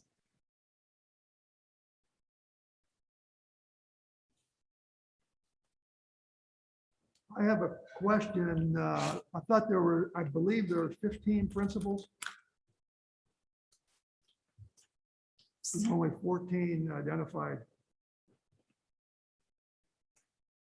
This is last year's data. 2021? but there's still a Oh, I data. see. Yeah. And all 14 are highly effective. Yes, falling in the range somewhere between 184 and 270. Wow. But we still would have had more than 14 principals last year. I mean, we would have had 16 and then, I mean, maybe not the DLA because that was. Well, we did, Should be DLA was an 15. assistant principal. Yeah. The White Tanks is a director. Okay, so they're just classified Mhm, differently. And 'cause they're DLA not- wasn't a school last year. Technically. Right, but I'm saying that would have Right. been the 17th, so, okay. Mhm. So we had 16 schools last year. Yeah, Mhm. we should have 15. I'm sorry, I don't run the data. Brian and Monica run the data for me and I just present it. It's a weird combination of how we do this. No, that's okay. Yeah, so my question is going to be the same question that I had last year, which is that these ratings don't appear to reflect what we actually see from student achievement or even be realistic, because it seems statistically impossible to me that 98.8% of our teachers are highly effective. Again, is this based on their actual review that is done by their supervisor? And so everyone is getting a highly effective rating? So a portion of it, up to 78 points, there's a total, well, you see the charts there. Yeah. So we'll go 85 to 116. 116 is the most amount of points that they can receive. Of those, 78 points are from the evaluation from instruction, planning for instruction, classroom climate, and assessment, those 4 standards. And then 38, up to 38 points are from student academic progress, which is their student growth report that Brian runs for every teacher at the end of the year. And also school labels are included in that. And we just use whatever their last school label was that they had when we did school labels. So for example, if I just pulled a random one who had 67 points on the evaluation, so meant some highly effectives and some effectives, so didn't quite get to the 78, and then had 37 growth points. So they made their 0.95 growth coefficient for a level 3 teacher, but they're in a B school. So they get only 1 point. So they lose a point for that B school. So. And do all districts use that same formula? Probably not this year if they had time to change during COVID. It used to be that you had to have this certain percentage and then you could have up to 33% in student growth. We kept ours at 33% in student growth because we think student growth is an important part of the process. Yeah, I agree that student growth is an important part of the process. I guess the scores and how the scores ended last year don't mesh with this. Well, now we're talking about our benchmarks, not AZ merit scores. Remember, our benchmarks looked very promising. We thought that usually they correlate very well to AZ merit. Yeah, I understand that, but they didn't correlate. So that's where I'm having a disconnect with this, because AZ merit is what everyone sees publicly. And that doesn't correlate with the results of this. So I find that challenging. Well, we don't have AZ merit scores in time to submit evaluations. So evaluations are due We use our student growth, And when are the evaluations due? May 1st. Okay. So we wouldn't use like the prior year or, okay, so we don't have a method then to correct or adjust based on AZ merit or AZM2 or any of those? We don't. We measure growth with students from the beginning of the year on our benchmarks to the end of the year on our benchmarks. And actually we will be looking at some revamping of this, because if we do purchase, an online data tool, then that's going to change the validity of our assessments that we're using. So Brian and I will be sitting down and looking at that this spring. And just to say, you were saying how other districts may do it a little differently, but we like to keep the highest level of student growth at 33%. What we keep that. Is that that determination of student growth? We decide that, right? I mean, it's not a state. There's certain percentages the Determination. state requires you to be within. Okay, so it sort of is apples to apples if people are doing it. It's just the percentage of where that weighs in on the points is different. I'll have to look back, but they dropped the percentage. You didn't have to be up to 33% of student growth anymore. They could be more flexible with that. But again, it came out during COVID, so we didn't make any changes. Right. Okay, I understand. Thank you. So the part where we do it with our student growth, that's through our own assessments. So every district gets to do that student growth component with their own assessments. Yes.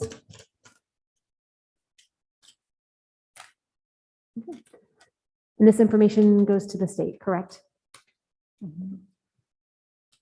Okay, any other questions or comments? No. Incredible. Thank you, Gina. Appreciate it. Our last item on the agenda, first reading and discussion of revisions to governing board policy BEDB agenda.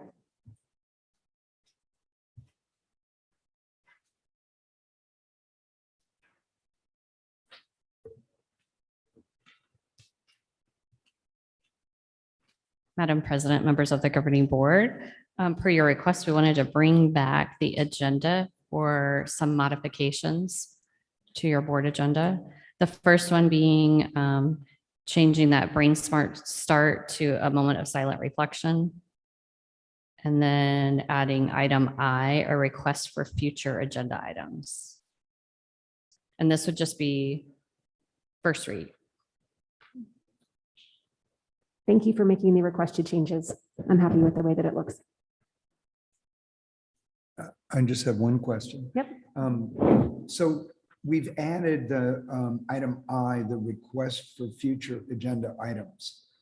So that doesn't supersede the existing way, which I'm understanding is that like if I wanted something on the agenda, I believe that I was supposed to either write you or Danielle or both of you to request it, right? Does that remain in effect, or am I correct in that? So this would be that you would bring it to the board meeting to request it. So in other words, this would replace the current, so that means that you could not put anything, you could not suggest anything for going on the agenda until there was a board meeting. That's not the way I understood it. Because that's too restrictive. That's definitely not crazy. the way I understood it. This was just another This was just opportunity. an opportunity to make suggestions. Because see, the advantage with this is that we would, we could not have to worry about a quorum, in other words, that, we could all say, I want to put something on the agenda, and somebody else could say, well, maybe we should do this or do that or whatever.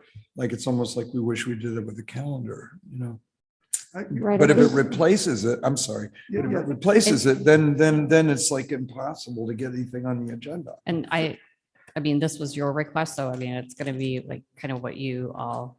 Yeah, I will explain that. The reason that we did this is so that the board could decide what goes on the agenda. So that us as board members here could bring our collective ideas here and decide if we wanted to request that information from the district, if we want, whatever the presentation might be, or if it was of interest to a majority of board members. So that was the original discussion that we had at the last meeting or 2 meetings ago, I can't remember, and why this was put on there. It's not meant to keep things off the agenda. It's just meant to make sure that the entire board is interested in putting them on before we add them on. I'm the one that requested it, and my thinking behind it was that I don't think it's fair for any one board member to put a bunch of undue burden on our district employees with a lot of requests for things that maybe the rest of the board is not interested in looking at. I think that it's important that we as a board decide together what the agenda looks like and not let it be dominated by any one of us. That's a terrible idea, and here's why. Okay, if you're a minority on it, okay, I've been up until Dr. Dowling, thank God, you know, a total minority in terms of not believing that equity is a bad thing and believing that academics is a good thing. And so I've put things on the agenda, and thank goodness they got on the agenda, and maybe they didn't pass, maybe they didn't even have a prayer of passing, but at least there should be a right for me to speak about something that maybe everybody else is against, just for the standpoint of information. If not, if you can't even go on the agenda without a vote of everybody approving it, well, then there's no point in having anybody that's a minority, because you can't discuss anything that's not on the agenda. So that's a horrible idea. So I would rather go back to, I don't want to go back to brain smart start, okay, whatever. But I think this was a bad change. This is not. It doesn't necessarily have to be that way. There are districts that have this, many districts have this as part of their agenda. And it doesn't necessarily have to be that the whole board as majority has to decide. It could be that 2 members agree that it could be on the agenda. I mean, that could be something that we can discuss and have that be part of that policy for the Well, I agenda. think Dr. Dowling and I both saw this as at least a question, but the assumption was this was an additional way to put something on the agenda, not that it was, because this is not a policy on, well, yes, it is a policy of the agenda. No, but it's not I don't think it's. This is a governing board policy. It's policy BEDB for the agenda. Right. Just the outline for our agendas and policies. But this is not the policy that decides how somebody gets something on the agenda. Isn't that somewhere else? I know it is, because I read it. It says that you have to just present your idea to the president of the board and or the superintendent. And then by some method, they decide it's valid or not. I mean, I know that I've suggested things and Superintendent Gunning has said, hey, what does that have to do with this or that or whatever, you know, and either it got dropped or the discussion went on or whatever. That seems to me more reasonable than it has to pass muster by a majority of the board here. That's so.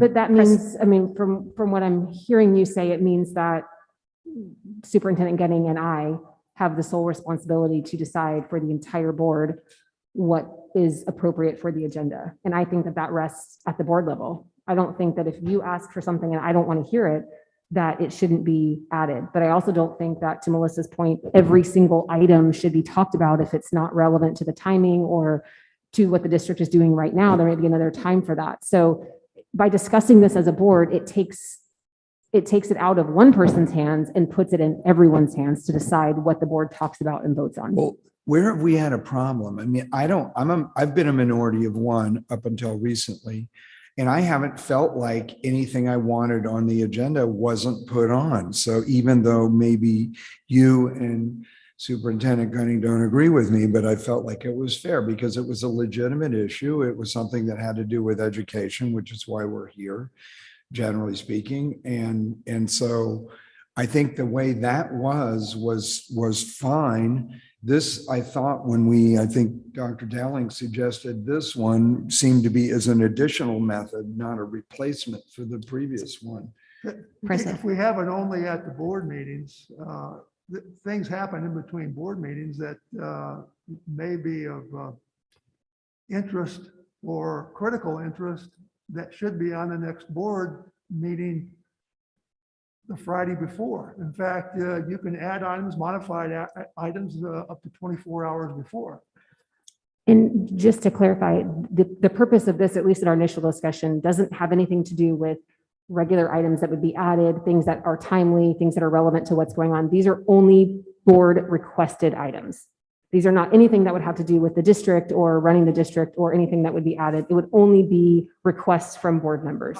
I understand, but I want, as a board member, I don't see what was wrong with the old way myself. I wasn't in favor of this to begin with, but if things come up and I have a discussion with the board president or the superintendent, this needs to be addressed in the next board meeting.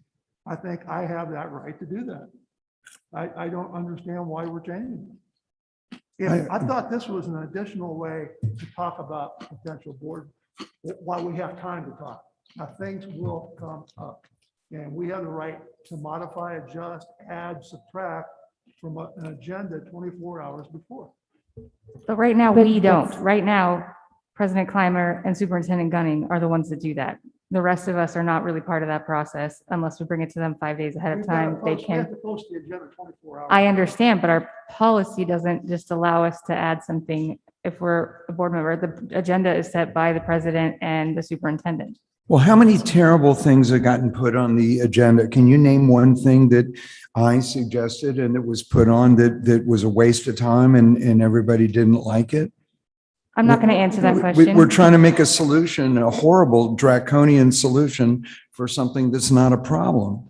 So President Clymer, just to clarify, the actual policy for adding an agenda item, we didn't bring that piece. We needed a clarification on kind of where everybody sat with that. So as is right now, it's anyone requesting an item, it has to be 5 days in advance prior to the board meeting to request an item. So as it looks and sits right now, this would be an additional opportunity, but we just didn't know, and we haven't had time to talk since the last one to Yeah. know like where you all want. And so this gives you the opportunity to talk through like what are you looking for so that we know So what to we're looking clarify for. that policy then, any one of us, so long as we do it 5 days before the board meeting, can make a request to add something to the next agenda and then you guys have to do it? It doesn't, it states that the No. board president and the superintendent then discuss to determine, because sometimes it could be that we already have a full agenda or it could be something that's super timely and we need to add it. So it's been different times, but I know in previous conversations, people wanted to know like what was being requested and wanted to have that conversation and to see if there were multiple people, because just wanting to know if multiple people were interested in something, in a topic or an item, because they may think that no one's interested in it, and there actually may be other people that are interested in hearing it. So Right. Well, I think if we go back and listen to the discussion of when we came up with this, it was very clear that this was an additional opportunity. It wasn't getting rid of, and I know that it's somewhere there in the board policy, and it's not BEDB. This is the format of the agenda, but this is not the process of putting it on the agenda, which is another policy somewhere. And also, I'm a little bit confused on this format. If someone requested on December the 2nd, that wasn't a board meeting, number one, that an item be requested an item on December the 2nd. That's not a board meeting. What are you referring to, December 2nd? Right here. So future agenda items, date requested. So these are just the requests that have come in recently when we haven't had anything in place where we bring them up at meetings. Correct. This could have been through an email, through a telephone call, through any communication to myself or Superintendent Gunning. It doesn't have to be at a meeting. You can request that information at any time. That won't change. It's just a matter of whether it will be put on, the next agenda or whatever the timing is for that is what we're talking about here, not how it gets requested. That won't change. Well, So I do think it would be useful for this future agenda items for us to at least be able to prioritize. So right now, we don't get the opportunity to talk to each other and prioritize what we want to talk about and what that timing potentially could be. So for example, I'm the person who requested the 12-2 information about the district organizational chart, retirement timeframes of key employees and succession planning, because I think that's really important for us to talk about, and we need to talk about that in a public meeting. So I didn't think that we needed to necessarily talk about it at tonight's meeting, because that was requested more than 5 days in advance of this meeting, but I want that to be talked about at some point in time. I requested it to be put on the January study session, but if we can talk about as a board and say, no, that makes more sense to do that in May, or that makes more sense to do that at a separate time, rather than having all these requests come in at once, I think we could spread the amount of background work that the district support staff has to necessarily put into that. And we can discuss as a group our own priorities and how that falls into the timeframe that we need to make those decisions. Well, I think partly what you're saying is I agree with, but we're acting like this is a big problem of a million things are getting asked to be put on the agenda. There's almost nothing there. Almost everything on the agenda is stuff that seem like they're put on because of administrative, necessity. And we're the board and we're supposed to make decisions about it. So it's not like we have a million things, people, putting stuff on the agenda. I have no, what Ms. Moran wanted and added the calendar thing and whatever. This is all wonderful, and we're here to talk. I like the I from the standpoint that it gave the opportunity for us as a group to talk about something that was maybe good to clarify.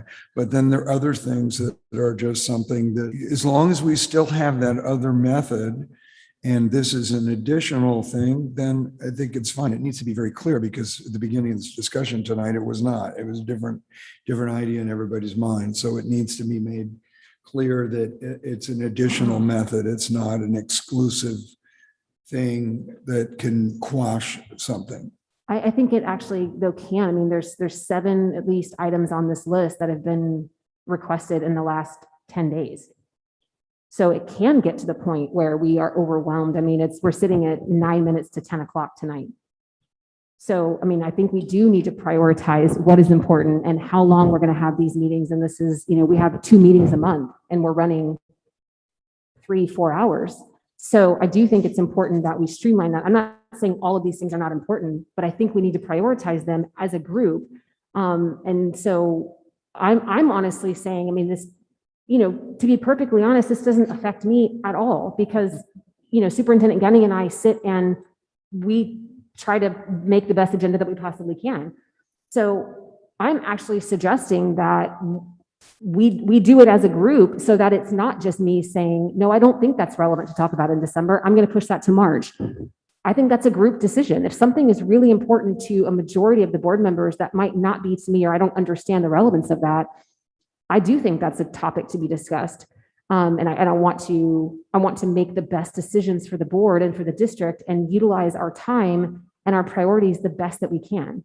And the way that we're doing it right now, I just feel like we're not doing that by looking at the 7 items that have literally been added in the last 10 days. Okay, I didn't know that, and I know that the things that I have suggested, and I've been just told the reality of it. I mean, either Amy has just said, wow, the agenda's full. Looks like this is going to be down the road or whatever. And I go, fine. Okay, cool. Or no, I mean, is there a way or whatever? But I haven't really seen it's been an issue. And I think you guys have been doing that. And I hear you, if there's a big pressure, and believe me, I'm tired. I mean, we all are, but it seems like tonight, I didn't realize. I mean, it seemed like a lot of things were things that were, Would it be possible to have it added to any meeting, not just our first meeting, but if we have 2 meetings in a month, can we have this just be a standing agenda item in any meeting that we have? Then that would not be only once a month you could make your requests. It would be, give us more time to talk. You'd have 2 times a month really to talk about it. So there wouldn't have to be so much time in between. I think that's a good compromise. I mean, and some of these things, there may be months where we have nothing because there's been no request or anything like that. So I'm open to that. And I mean, we would change this in policy because this is our regular governing board meeting, but we could also add it to the special meeting that we have on the other. And I would just add to week of that the month. to say that we could all, if something were to come up that were that urgent, we can call an emergency meeting. That is part of what we can do as a board as well. So I don't think, generally speaking, what we deal with, that 2 weeks in between each of these meetings is going to be that critical. And it doesn't totally handcuff us from, if need be, calling an emergency meeting and making that happen as well.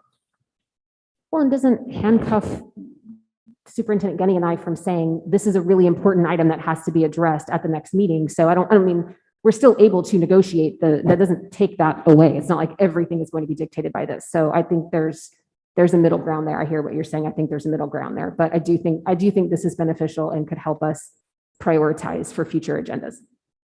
I think over the course of a meeting, this comes out on a regular basis, that we say, well, we want more information. We should talk about it as an agenda item. But that over the course of a meeting, why we need a separate item in the agenda, I'm okay with it, as long as we have the option to continue with the format that we have now, in which future agenda items are sent in, and they're added to a list like on this chart that I'm seeing now.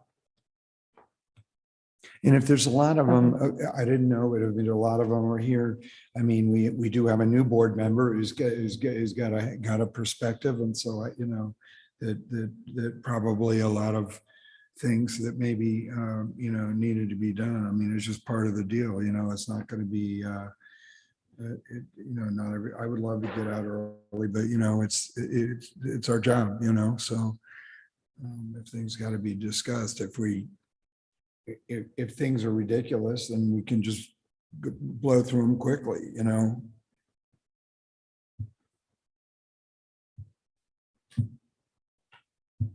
Any other comments?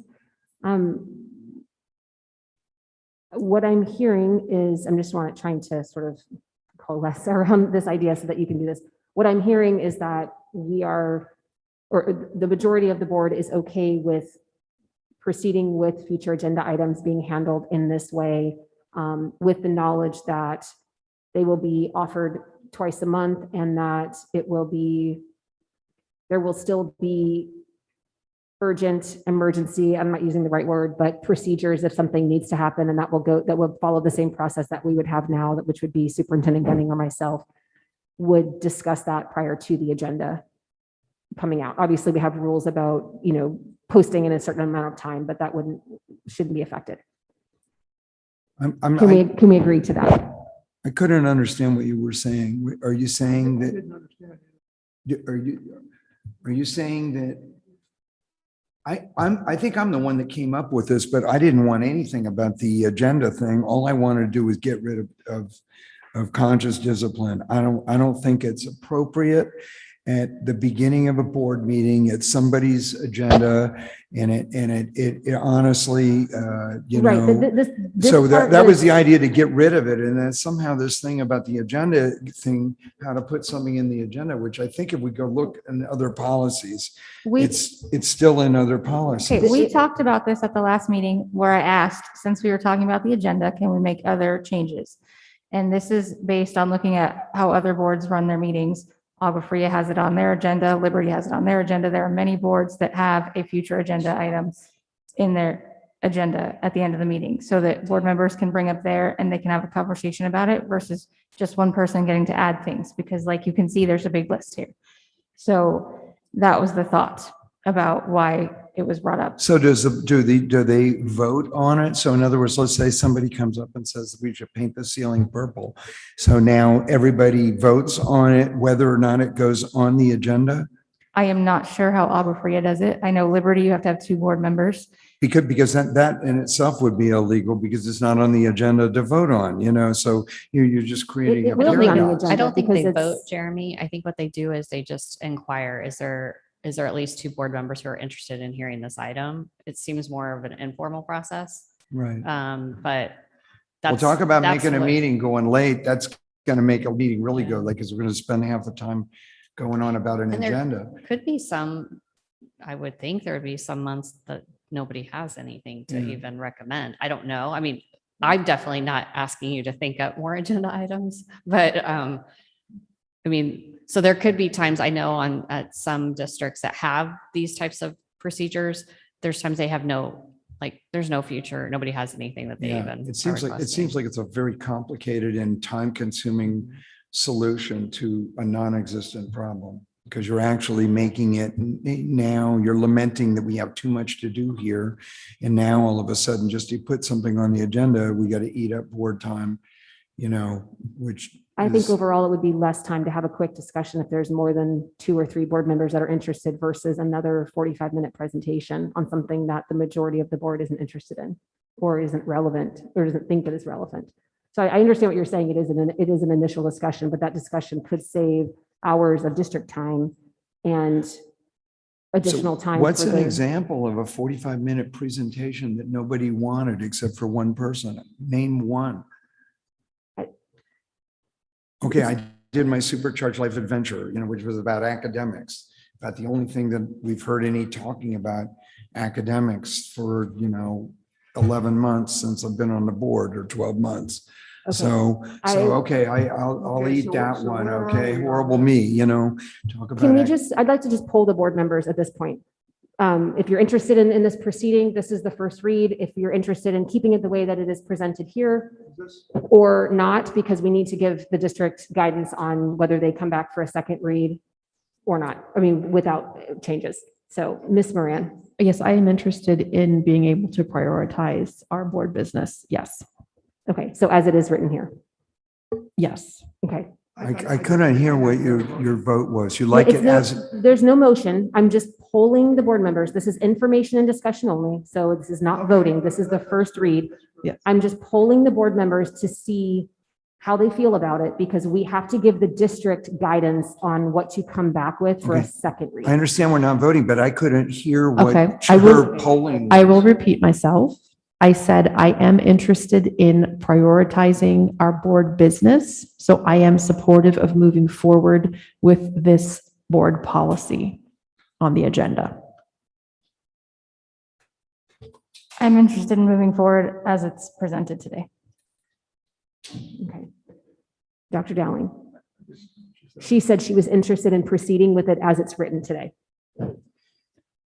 I still need clarification as it's written today, which eliminates the opportunity for other board members to present potential items, agenda items to the board president or the superintendent.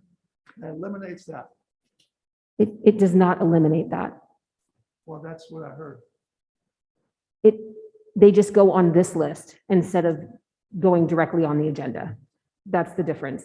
So you're still presenting them to me or to Superintendent Gunning. They go on this list, and at the next available meeting, which would be usually no more than 2 weeks, it would be a discussion item.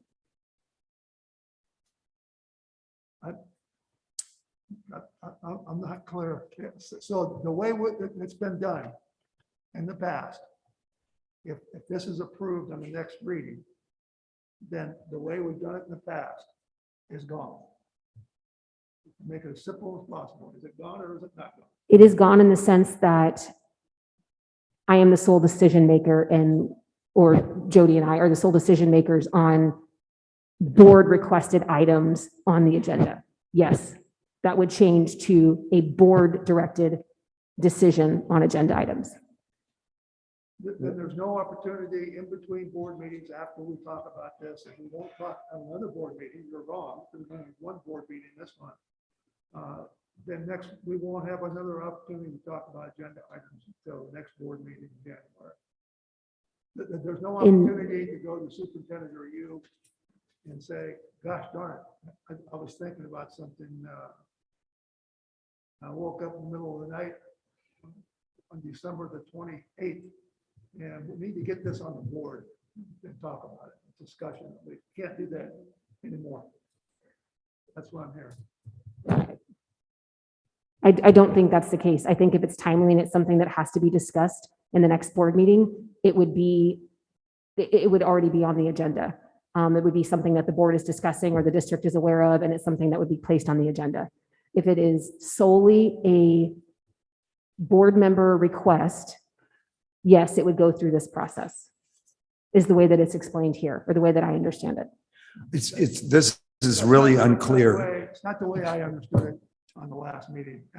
For whatever reason, either I fell asleep or something, but I did not understand it that way. I figured this was another venue, another vehicle to talk about potential board items. That's what it was. If you go back and listen to the other meeting.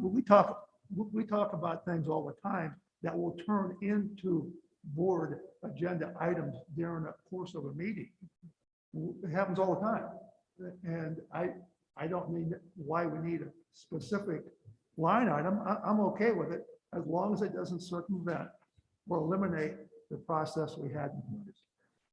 So just to give you an example, I understand what you're saying, and I'll go to my, as we're polling the board members, but just to reiterate, as it stands now, if on December 28th, you woke up and decided that you wanted an agenda item, you would come to me and say, Danielle, I'd like to have this on the agenda.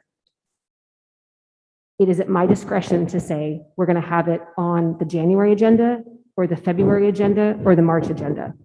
So in reality, you have a better chance of getting your item on the next agenda by doing this process, because right now it is at the discretion of Superintendent Gunning and myself as to the timing of how that goes. This takes that out of it and allows the board to decide their priorities and not just the two of us. I understood, but the timing is irrelevant because they can modify or change the agenda prior to the meeting.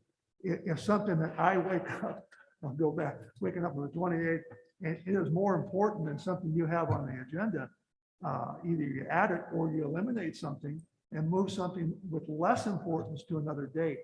Absolutely, but what I'm saying is I don't think that would be just a specific board request. I mean, I think that would be something that's timely. It needs to be addressed. It would be addressed. I don't think this would preclude that from happening at all. We have a total loss of logic here. I mean, if somebody just came from the outside, the positions have been changed in this room like 14 times. I mean, I saw Ms. Moran nodding yes at one thing, and then you're saying the opposite or whatever. So obviously there's no clarity here. The way it's worded is utterly, completely ambiguous. I submit that it's illegal. This would be one time I would like Ms. McLennan to read in on it. But if I had the time, I could go find the policy because I know very well the procedure to put it on is codified somewhere. That Amy's nodding yes. I don't know quite where. I'm too tired to go look at a BDE something or other, whatever, that says how it goes on. We can't circumvent that. And this was never intended to circumvent. If you guys are trying to use it for that right now, that's very disingenuous. I'm not trying to circumvent anything. That policy then why would don't be changed as well. Then why don't we just say that it's addition in two? It's going to be either one or the other or in addition to. Why don't we agree that this is in addition to the normal procedure, is an additional way to do it? There are certain things that's not even worth the time to go bring up in the board meetings. Okay, so what if we left it as an addition to, and then Danielle can decide if she wants to add it to the agenda or if she wants to bring it up during our future agenda items discussion at the meeting.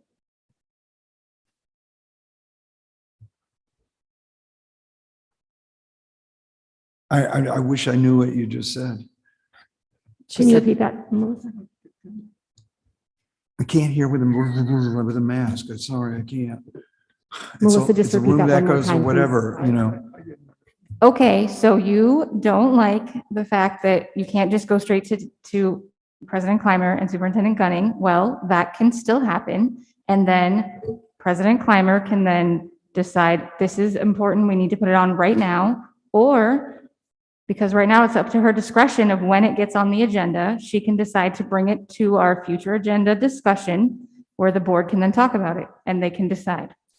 So that doesn't change the policy.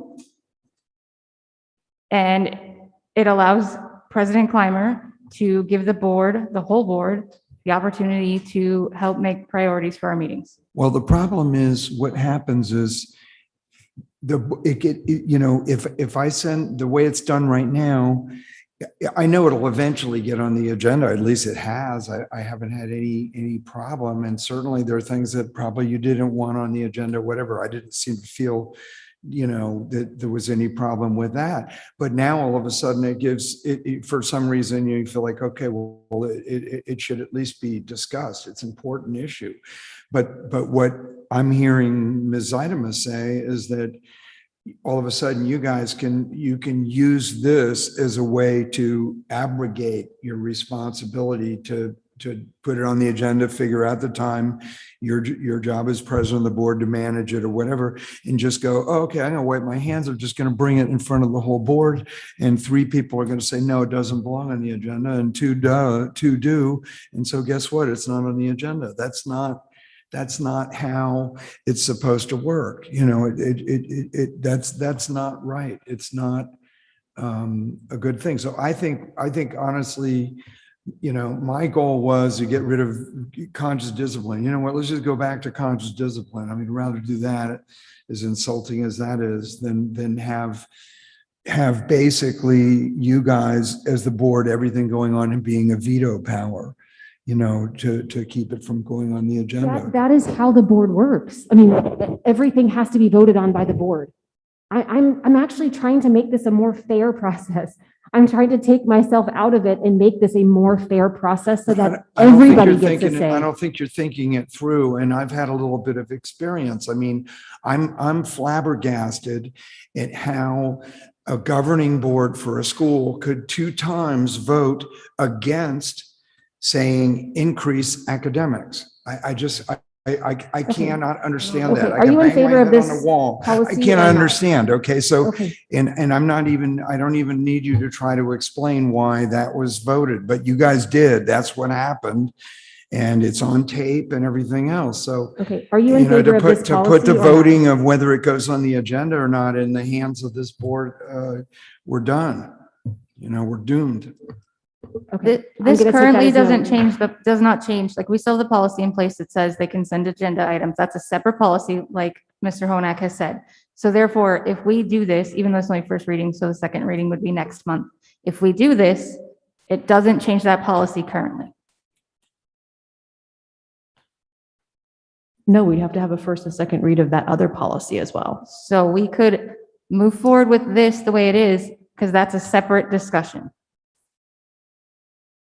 So based on the feedback, we could also see if there's is there a need to change the other policy? Like if you're keeping it as an addition to, is there any verbiage that needs to be added to the other policy? I'm not positive, because this is the first time you guys have been able to discuss this. So that could be something to look at too. So that way then we're clear on a first and a second read of what changes you're actually making. So what you may, I don't know, just thinking through this, it may just take a few more sessions, right? I think it's hard for you all because you don't get a chance to talk. And I think it would be helpful to hear if somebody thinks something's a priority, because there's been times that people have mentioned items and they're like, I don't even know if anybody else is interested. So then it's hard to know, like, there may not be anybody, maybe no one else thinks it is a priority. Maybe it's something, okay, well, maybe that's something in the summer or later down the road. It would be nice to just know that kind of sense. That would be helpful, but I think there's a wisdom in what you're bringing up, something there's a wisdom in the way that it is right now, because we're the board. Technically, you're our employee. We're technically in opposition, because our job is to demand for you to do the impossible, and your job is to go, hey, I got to survive and you don't give me any money, and I got to try to, put out fires every day. So the fact that putting it on the agenda is solely in the jurisdiction of you as representing the top of the entity that's being governed, and the board, one representative, the president of the board, is actually, there's a justice there. There's a fairness there that, I mean, there's nothing perfect, okay? You know, I mean, we can see that in Congress, you know, I mean, the people can't get bills on the floor, this, that, whatever. But I think the way it is now, it is actually, there's some fairness in it because there are two competing interests that are looking at it. And I'm sure that if Daniel doesn't like it and you like it, you're going to say, hey, well, I really think we should put it on, and vice versa. It's going to end up on there. But right now, what I fear is it's going to end up in the hands of the board. And now all of a sudden it's one body, unilateral body sitting here having a veto power. And you know, about whether it gets on the agenda. If the open meeting laws say that you should always err in the favor of openness. So if we're going to get too many things on the agenda, okay, but what's the worst that happens when they get on the agenda? We come out here, we talk about it, and then everybody that, you know, gets to vote against it, and goodbye, and we waste a little time. But that's the price you have to pay to have, you know, to have an openness of the thing. And all of a sudden, you know, what I foresee is the board not having that balance of those two competing things. So I think the way that it is with you, either the two of you, and however you figure it out between you, hey, that's your business, you know. But I think I put much more trust in that than saying, oh, well, it's going to just end up here at the board, and then everybody says, oh no, we don't like it. The majority says they don't like it, and then it never ends up being for an item that really goes through the process of being discussed. So I think honestly it's illegal. You know, I think it would. I don't think it's illegal. There's many districts that do it, so I don't think it's illegal. And I think there are 3 board members here that would like to see this move forward, and there's 2 board members that are not interested in it. I think the majority has said we want to see this back to a second read, so we can bring it back to a second read. We can sit and we can think about it. We can take some time over the next 3 weeks or whatever to determine it, and we will vote as we do with everything else, and the majority of the board will stand. And then don't we think it should? I'm not sure of 3 board members. I think Melissa said that this is an addition. Did you not say that this would be in addition to the existing? No, I merely was trying to explain that right now, unless we change the other policy, that's how it is. But I do wish to see us move forward with this so that we are not tying our administrators' hands and our staff's hands all the time and filling them with things that are unnecessary for them to do. All right. So then I will, So we'll bring this back, but I'll also do some research to see if it's there's not any clear. other, like, if there's Why any not make it more adjustments. clear? I mean, at Right. the very least, I think it needs to be made clear because it's ambiguous. I mean, it can be interpreted a couple different ways. Okay. So We can work together on making that more clear so that as we bring it back to the second read, there is, if there are changes that are necessary, at least additional information about that, we can bring it back to the board for review. Yeah, I will work with you on that. I agree. Okay. Finishing up, reports from Superintendent Gunning. Sorry, you weren't quite finished yet.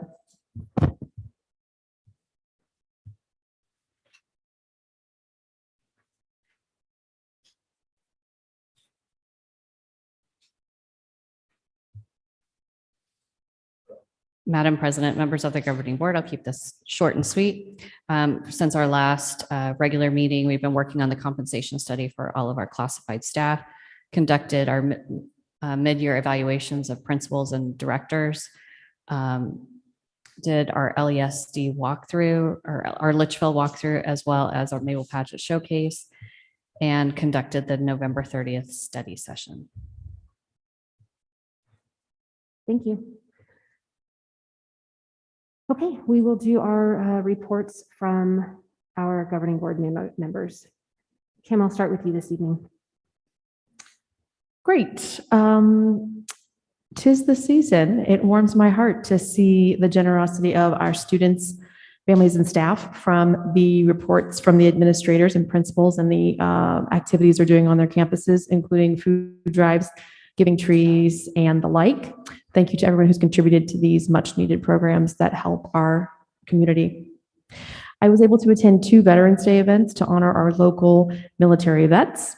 Verado Heritage had a lovely assembly, and our district partnered with the Agua Fria Union High School District and the Avondale Elementary School District for a Veterans Day luncheon that was fully paid for by business sponsors, and it was a lovely, lovely event to honor our veterans. And I personally relish every opportunity to sing the Star Spangled Banner, so I was in heaven that day. Also, I was able to attend school showcases at the Digital Learning Academy, Belen Soto, Maple Paget, and Verado Middle School this month. Thank you to those principals for hosting us and for sharing your success stories and areas for improvement on your campuses. I also attended the Love Our Schools Day at Rancho Santa Fe Elementary. Scrubbing dried ketchup off cafeteria walls was a gratifying act of service.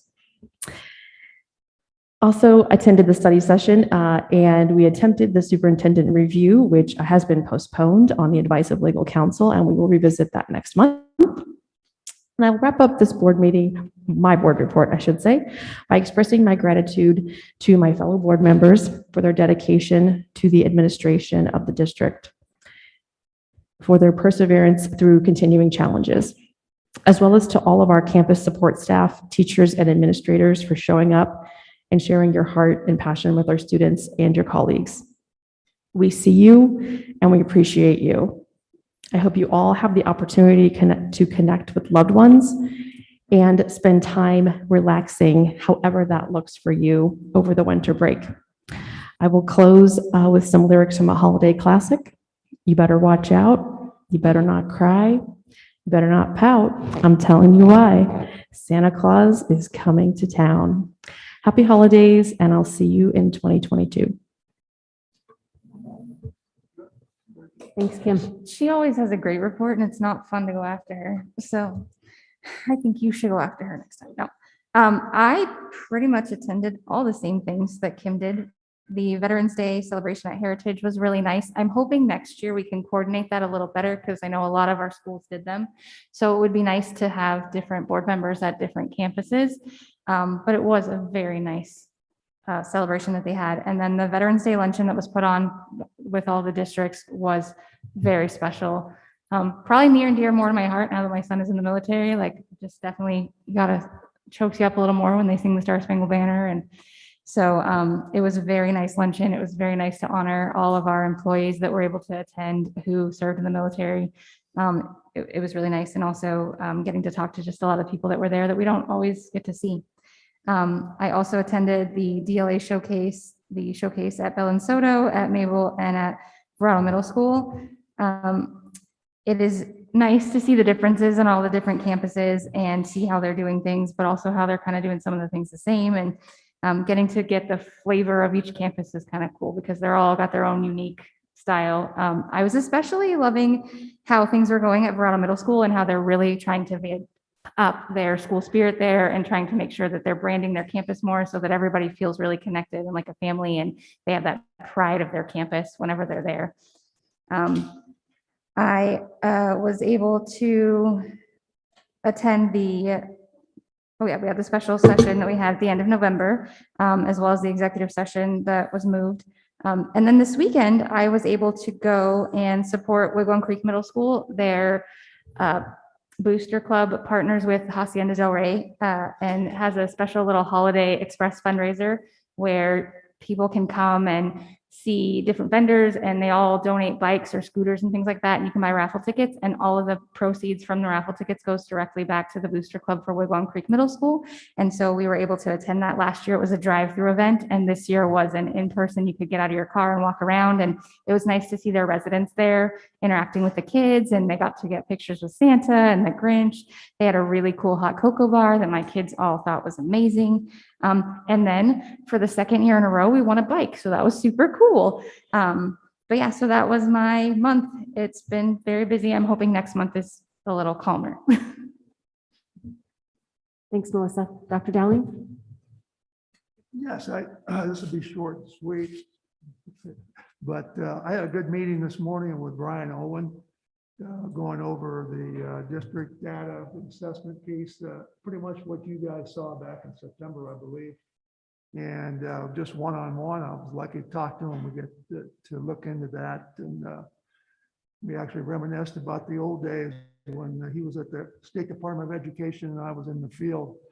And so it was a good meeting. There were some good things that are going on with the disaggregation of the data, how they're going to use that information and break it down even further to inform instruction. I was pleased to see that.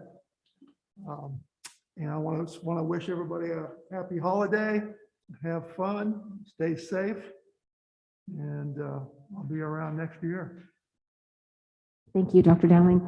I will also keep mine brief. I know we're into the 10:30 hour now. I just want to highlight two things. Many of the things that other people have mentioned, I was also a part of. So I just want to say two things really quick. Number one, I know our district principals work really hard to prepare their campus and their teachers and their students for the school showcases. So just wanted to highlight the Digital Learning Academy, Belen Soto and Mabel Paget, and say thank you to their principals, instructional coaches, and their entire staff for welcoming us and giving us a chance to really ask them specific questions about their campuses and learn about their successes and their areas of opportunity.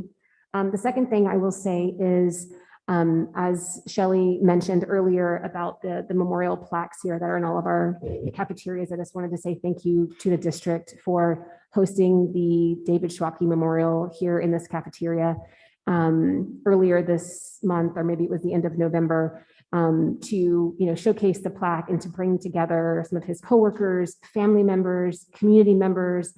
I mean, there isn't a stadium big enough that could fit everybody that man touched. So seeing the small amount of people that we could connect with because of COVID and school policies and all of that kind of stuff, I just want to say thank you to the district for putting that together. He obviously was a very special person to many of you and many of us, and it's important that we remember and we help future generations remember the good people that have come through these halls. So thank you. So I'll try to make it quick. We're blessed here to be in this country. We're blessed to have an incredible school district. We have incredible teachers. We have incredible parents and kids. And it's just hard to believe and a shame that we're just so failing so bad at academics.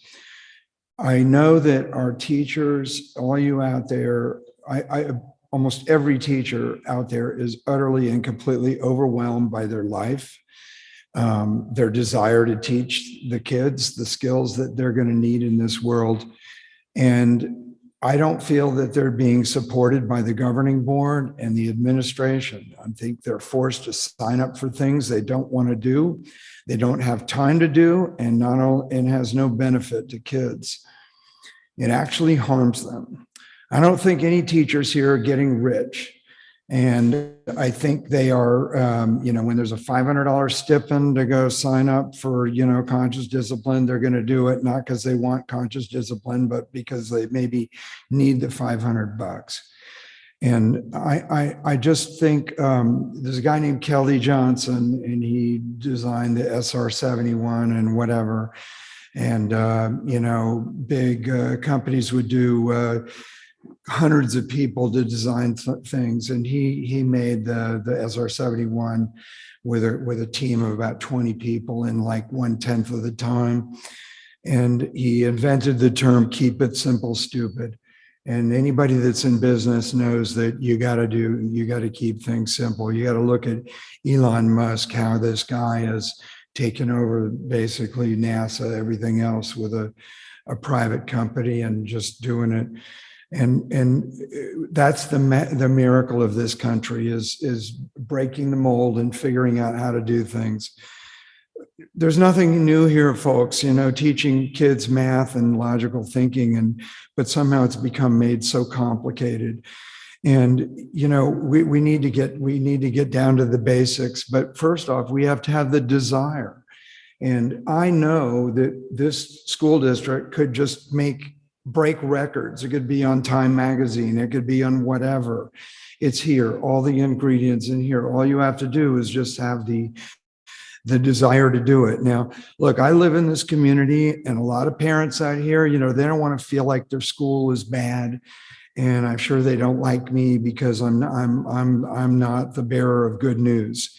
Okay, but I'm not here to make people feel good. In the end, I am to make them feel good because they're going to feel damn good when their kids are out there excelling and making this world a better place. But we need a change of the overall bent. And as I said 2 times, I just don't even understand how they can vote against improving academics. How could anybody in a school district not be for improving academics? Even if their academics were great, why wouldn't we be wanting to improve? Here, they're not great, and they could be great. These kids are smart. They're out there. They know we have all the tools in the world to do it, but we don't really have the desire to do it. Everything is more about, social education and I don't know who knows what. Social education ain't working too great. There's riots in the street. Cars are in an accident, half the cars drive away. We have a lack of morality. We have a lack of ethics. And where are they getting it from? Okay, well, maybe they don't need to learn ethics in school, but maybe if they know that they need to learn math, learn logical thinking, learn history, which is part of logical thinking, true history, that is, because you learn from the mistakes that what happened. And we need a culture here, and parents out there, hey, you need to get some people that are willing to go sit up here and be on this board and put them up and be very careful about who you choose to be on your school board that's running your school district. Or maybe it's just fine the way it is. It isn't. You're missing a huge opportunity. You only have one set of kids, and it's up to you to give them every opportunity in the world, because they can do anything if they're given the opportunity, and mostly the guidance and the being held accountable. Kids want to do that. Thank you. Merry Christmas. Thank you. I just want to say thank you to our administrators for putting together your reports. I hope the board members took advantage of time to read through all of those and see everything that's going on in all the departments. And I will, before we adjourn, I just wanted to reiterate, I hope everyone have very happy holidays, stay safe, get some rest and relaxation. We look forward to seeing you back in January 2022. I motion to adjourn. My second. All those in favor? Aye. Aye. Any opposed? Motion carries.